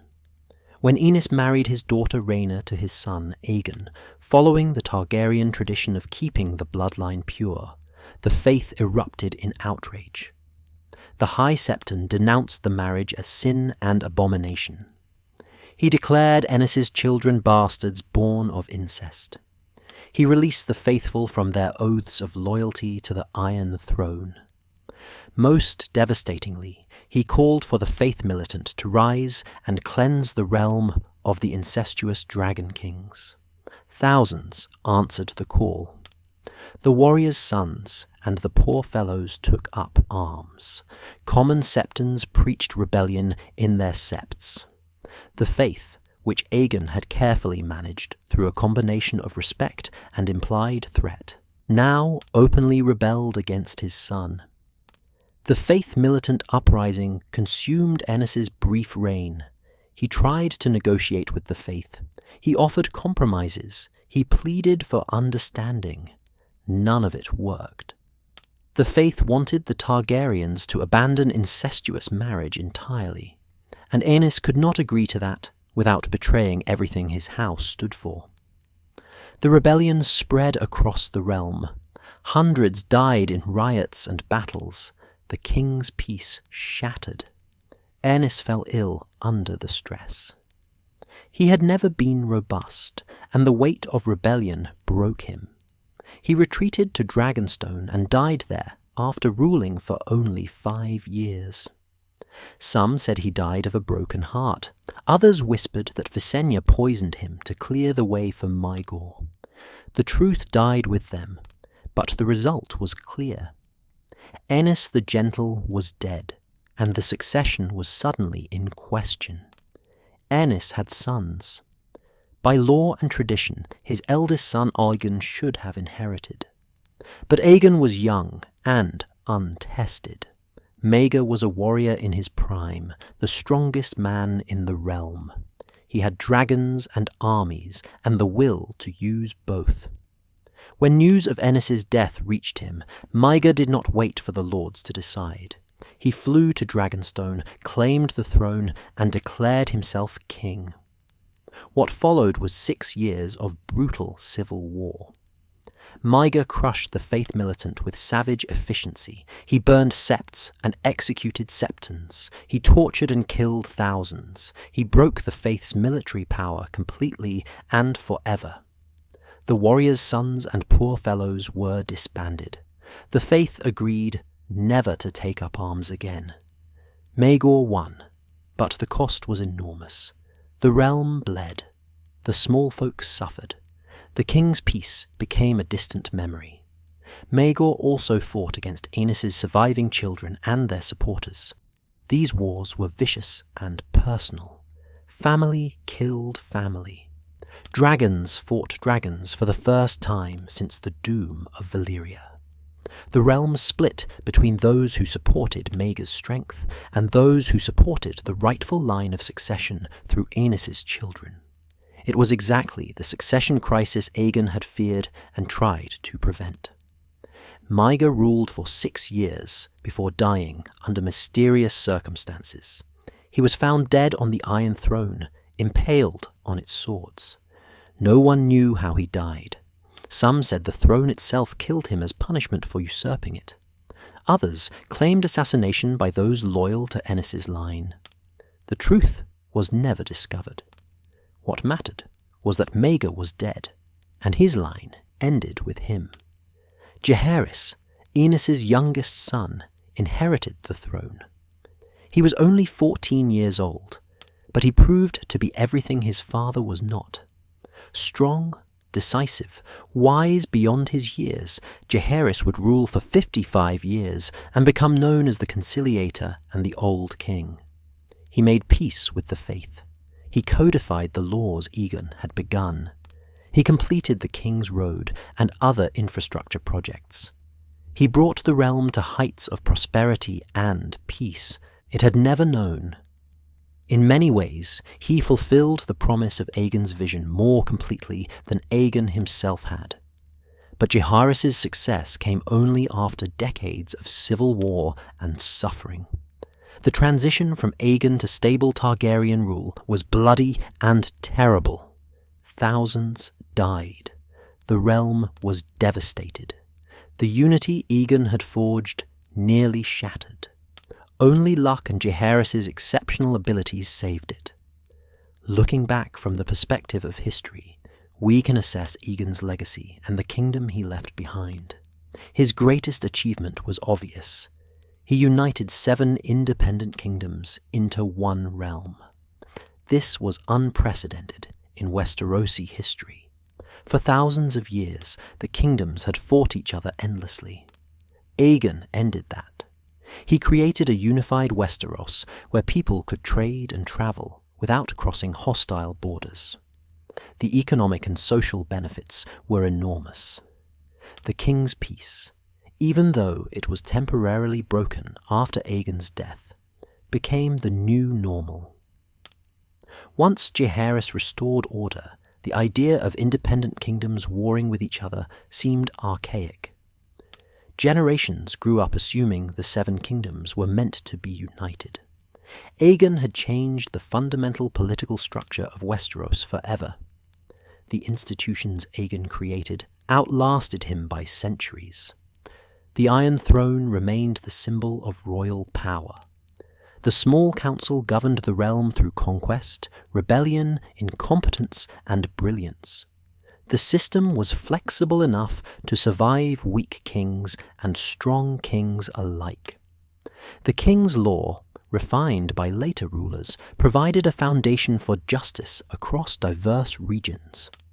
The roads and infrastructure Aegon began were completed and expanded, binding the realm together physically as well as politically.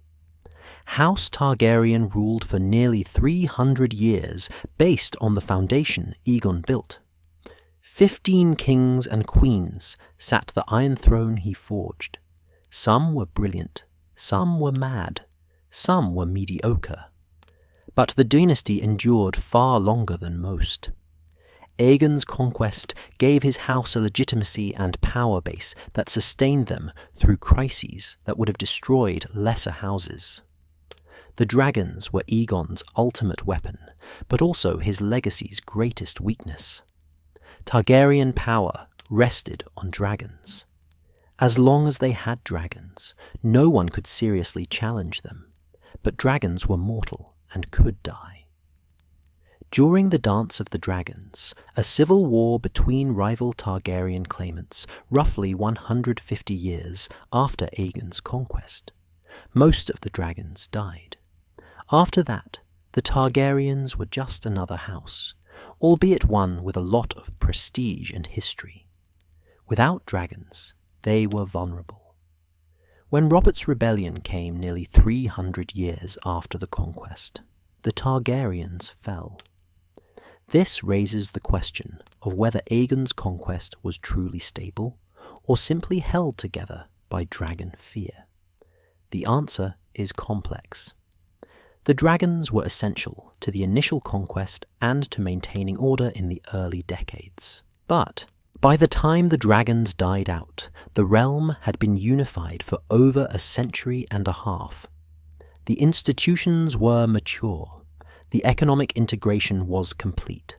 The cultural identity as one realm was established. When the dragons died, the Targaryens continued ruling for another century and a half without them. So while dragons began the unification, other factors sustained it. Aegon's handling of succession was his greatest failure. He chose primogeniture, the traditional system where the eldest son inherits. This was reasonable and prevented some forms of succession dispute. But he failed to adequately prepare Aenys for rule. He failed to manage the rivalry between Aenys and Maegor. He left the realm vulnerable to exactly the kind of succession crisis that occurred. A stronger hand in his final years, clearer instructions, better preparation of his heirs. These might have prevented the catastrophe that followed his death. The Dornish remained unconquered throughout Aegon's life and for long after. This was a wound to his legacy that never healed. The Seven Kingdoms were actually 6 kingdoms under one crown and one independent principality. Dorne did not join the realm until more than 200 years after Aegon's death, and then through marriage rather than conquest. Aegon's inability or unwillingness to complete the conquest of Dorne meant his work was forever unfinished. Some maesters argue that Aegon showed wisdom in making peace with Dorne, rather than bleeding his realm dry in an unwinnable war. Others argue it showed the limits of dragon power, and that a more determined effort might have succeeded. The truth likely lies between. Dorne was uniquely difficult to conquer given its terrain, climate, and fighting style. But Aegon also lost heart after Rhaenys died. A younger, more determined Aegon might have found a way. The older Aegon chose peace and left Dorne for future generations to deal with. The economic transformation of Westeros was one of Aegon's underappreciated achievements. By unifying the currency, removing trade barriers, building roads, and enforcing peace, he unleashed economic growth that transformed life for millions of people. Cities grew larger, trade expanded, new industries emerged. The standard of living improved significantly. This was not as dramatic as conquest by dragonfire, but it affected far more lives in far more positive ways. The population of Westeros roughly doubled during the first century of Targaryen rule.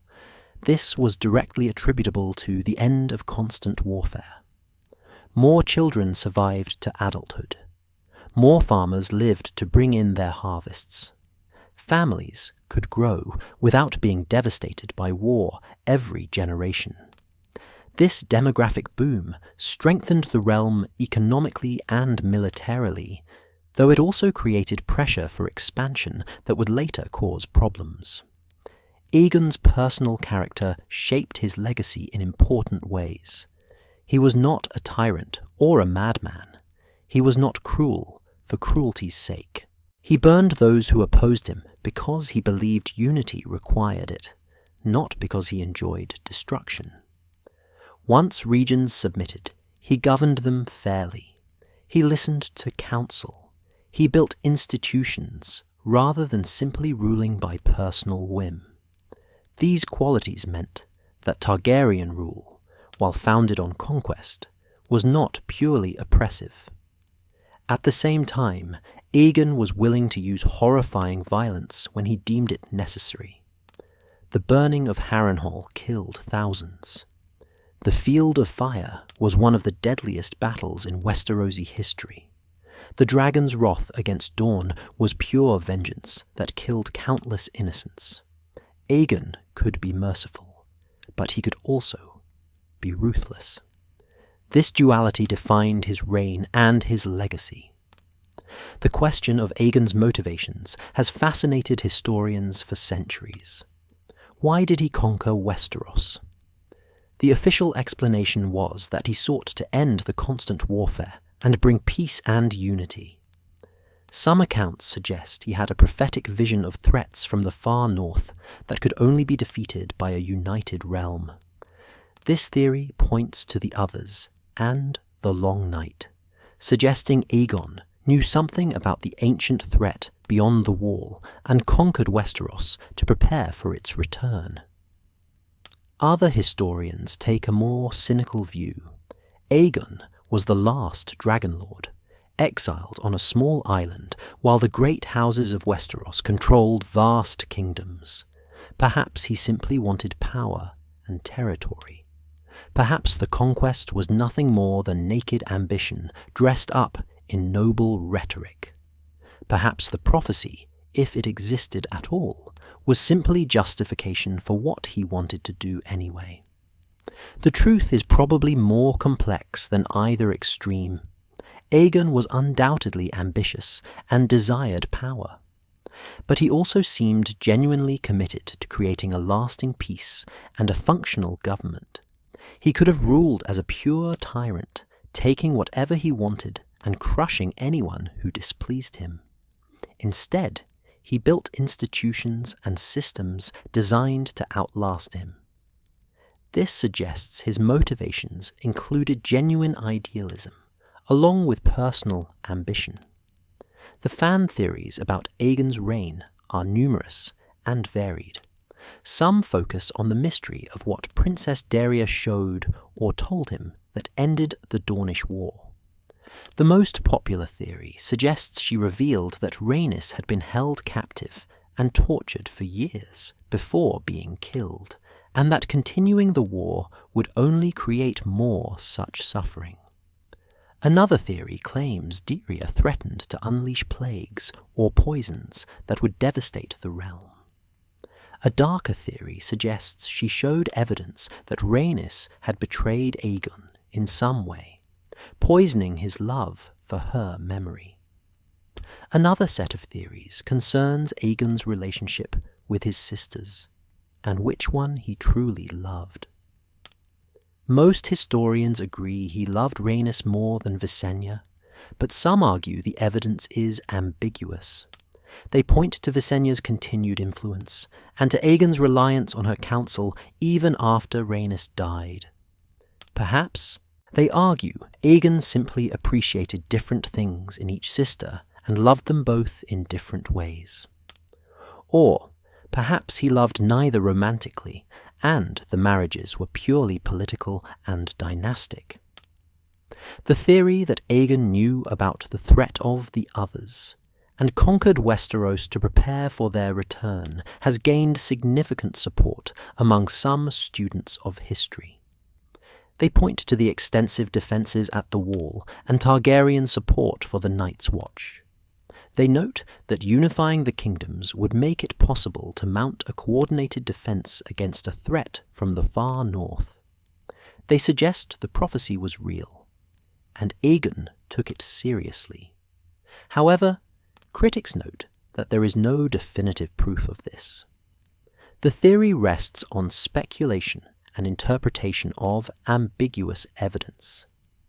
Some fans theorize that Maega was not really Aegon's son, but was actually fathered by someone else, possibly a sorcerer or warlock Visenya consulted when she struggled to conceive. They point to Maega's exceptional size and strength, his cruelty, and his eventual sterility as evidence of unnatural birth. However, the maesters who recorded the histories found no credible evidence for this claim.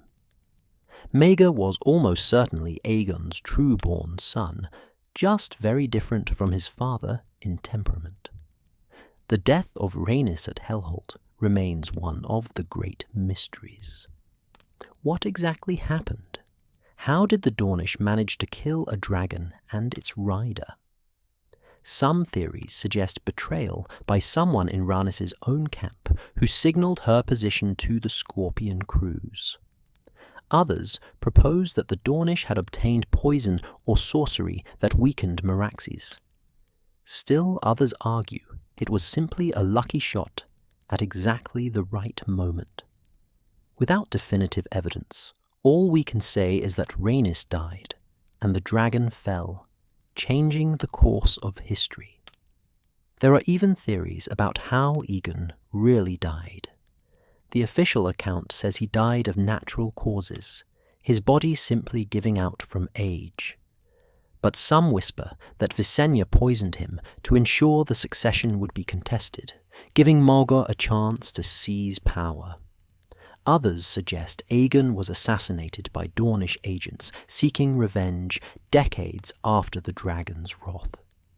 These theories lack substantial evidence, but persist because of the dramatic possibilities they suggest. The legacy Aegon left behind ultimately proved both stronger and weaker than anyone might have predicted. Stronger because the unified realm he created lasted for 3 centuries, and, even after the Targaryen dynasty fell, remained unified under new rulers. The idea of the 7 kingdoms as one realm proved more durable than the house that created it. Weaker because the transition of power after Aegon's death was so chaotic and bloody, suggesting his system was too dependent on his personal authority. If we imagine Westeros without Aegon's conquest, we see a very different world. The 7 kingdoms would likely have continued warring with each other indefinitely. Thousands more would have died in pointless conflicts. Economic development would have been far slower without unified currency and open trade. Technological and cultural progress would have been hindered by constant warfare. The population would have remained smaller and poorer. In this sense, Aegon's conquest, despite its terrible cost, ultimately benefited the realm. But we must also acknowledge the suffering the conquest caused. Thousands died at Harrenhal, the Field of Fire, and in battles throughout the realm. Entire families were wiped out. Kingdoms that had existed for thousands of years were destroyed. Ancient dynasties ended. The Gardeners, the Durandons, the Hoars, these royal houses were extinguished so that Aegon could rule. Was the peace worth the price? It depends on who is asking and when. For the common people, Aegon's legacy was largely positive. The king's peace meant farmers could plant crops without armies trampling their fields. Merchants could trade without being robbed by soldiers.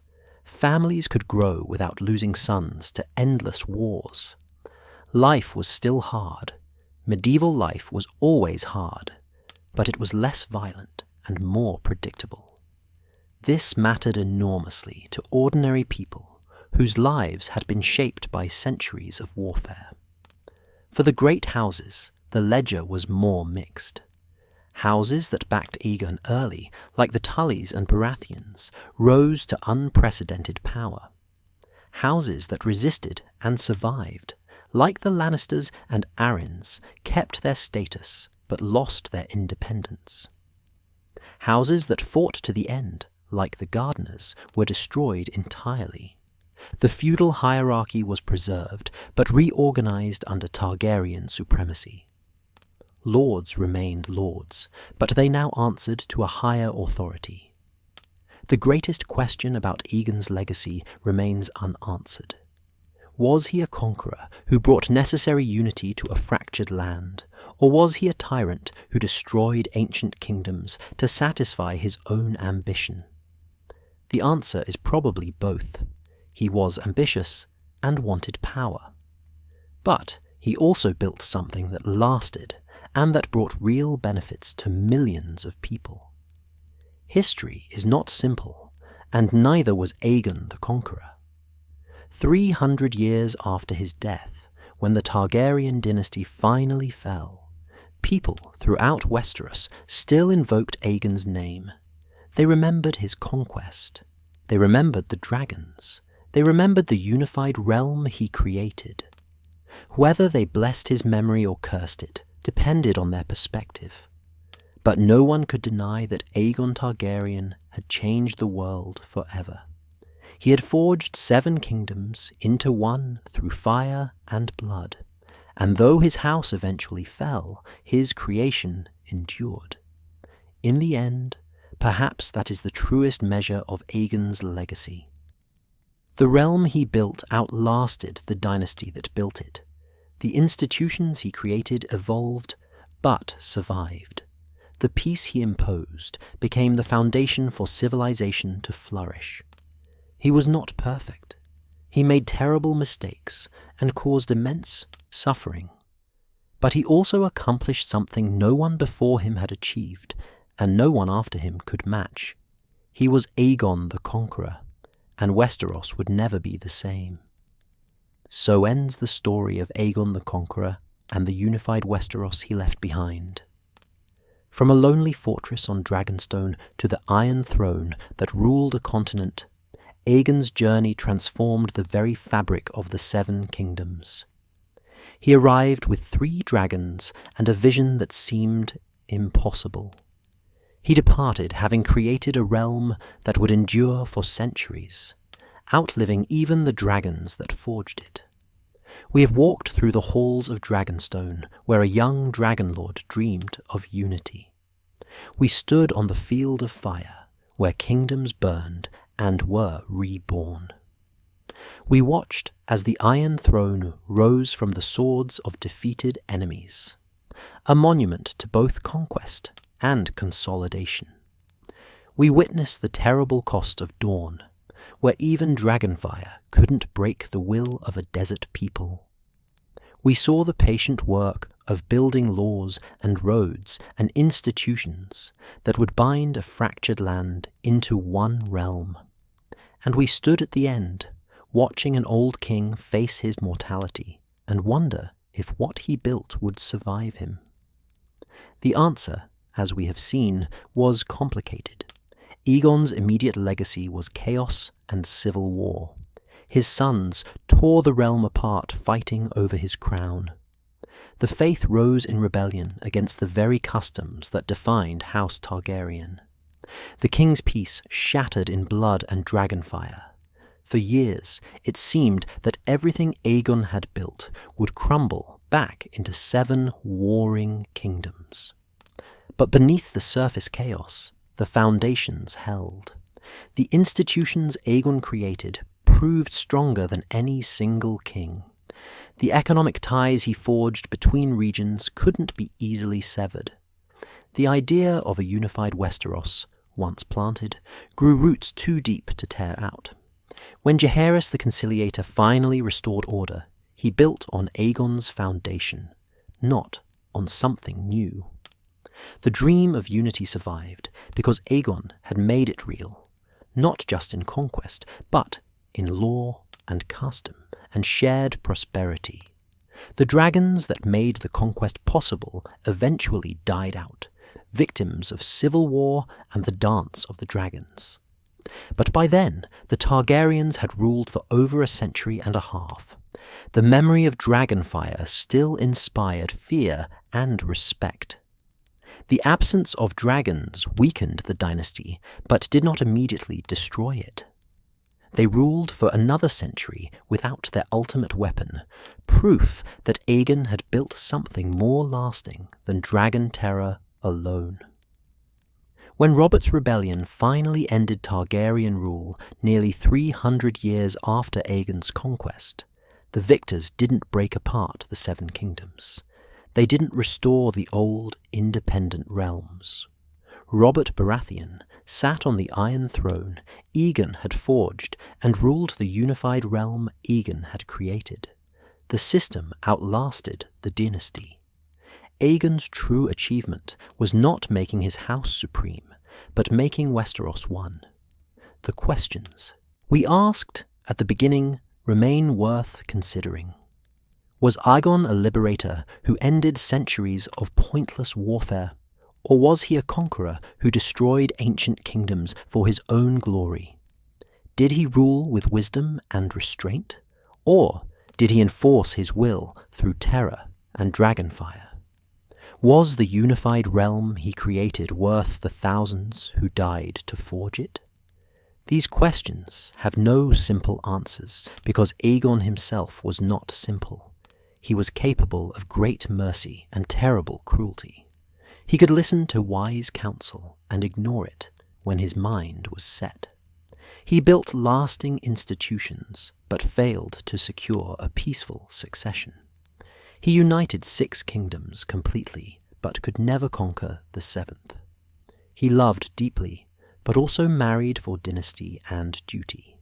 He was human in all his contradictions, and his legacy reflects that complexity. What cannot be denied is his impact. Before Aegon, the 7 kingdoms were exactly that, 7 separate realms that had warred for thousands of years. After Aegon, they were one, and that unity proved more durable than anyone could have imagined. He changed the political map of Westeros permanently. He ended an age and began another. For that alone, he deserves to be remembered. The mysteries that surround his reign continue to fascinate those who study the histories. What did Princess Daria show him that ended the Dornish War?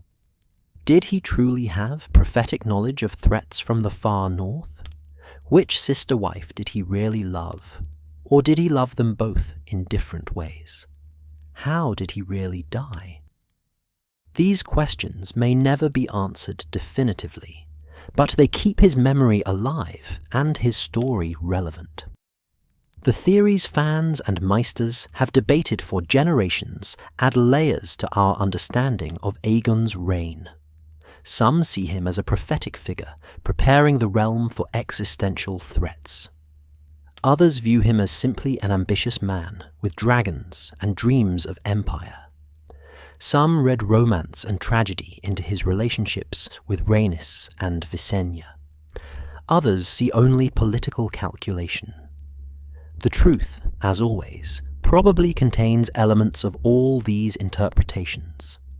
What we can say with certainty is that Aegon Targaryen, born on Dragonstone to a family of exiled dragonlords, rose to become the most consequential figure in Westerosi history since the legendary Bran the Builder razed the wall.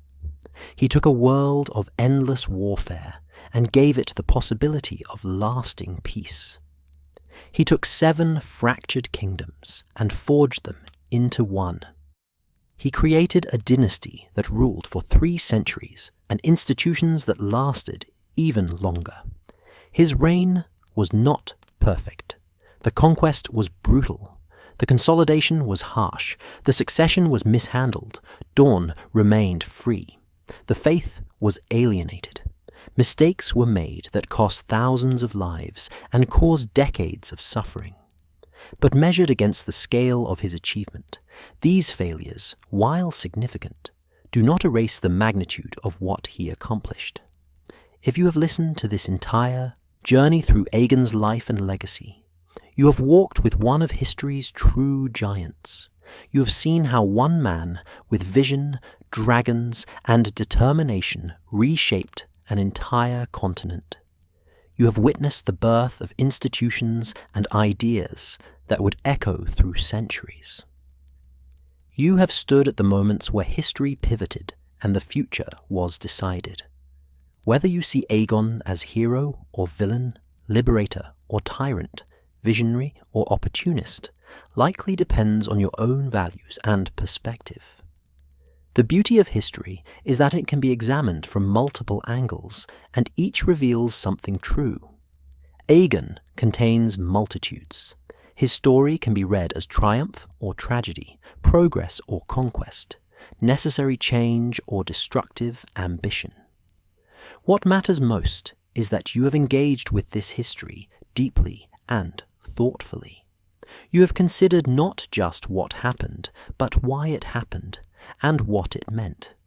You have thought about power and its uses, about the costs of peace and the price of ambition, about legacy and what we leave behind.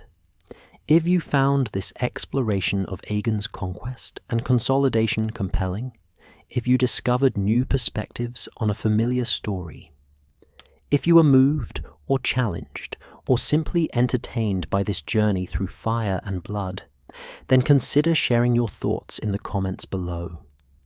What aspect of Aegon's reign surprised you most? Do you think his conquest was justified by the peace it eventually brought? How do you interpret the mystery of what Princess Daria showed him?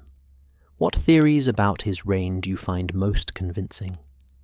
And if you hunger for more deep explorations of the hidden histories and complex characters of Westeros and Essos, if you want to walk through other lives and witness other pivotal moments that shaped the world of ice and fire, then you know what to do.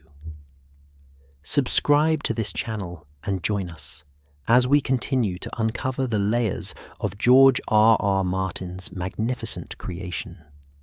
There are more stories to tell, more mysteries to explore, more legends to examine in the light of historical analysis. The conquest of Aegon Targaryen was not just a historical event. It was the foundation of everything that followed in the world we love to explore. Every king who sat the Iron Throne, every war fought over the 7 kingdoms, every alliance and betrayal and triumph and tragedy that fills the pages of A Song of Ice and Fire traces its roots back to the moment Aegon landed at the mouth of the Blackwater Rush and declared his intention to rule. Understanding Aegon means understanding Westeros itself. His choices shaped the world. His institutions governed it. His legacy haunted it. From the Wall to Dawn, from the Iron Islands to the Vale, the shadow of the Conqueror stretched across 3 centuries of history. Even now, in the story we follow through the books, characters invoke his name and live with the consequences of decisions he made before their grandparents were born. So we leave Aegon now, resting in his. Urn of ashes in the sept at King's Landing, his bones long since turned to dust, but his impact eternal. We leave the iron throne he forged still standing, still the seat of power in Westeros. We leave the realm he unified still one, despite everything that has tried to tear it apart. We leave his legacy alive in law and custom and the very shape of the political world. Aegon the Conqueror, Aegon the Dragon, the man who united 7 kingdoms through fire and blood, the Dragon Lord from Dragonstone who became the first king of a unified Westeros. Whatever else he was, whatever judgments history passes on his reign, he was undeniably extraordinary. He changed everything, and the world he created, for better or worse, endures. Thank you for joining this deep exploration of one of the most pivotal figures in the history of Westeros. Until next time, may your curiosity for the hidden depths of this world remain as fierce as dragonfire, and may you always question what lies beneath the surface of the stories we think we know.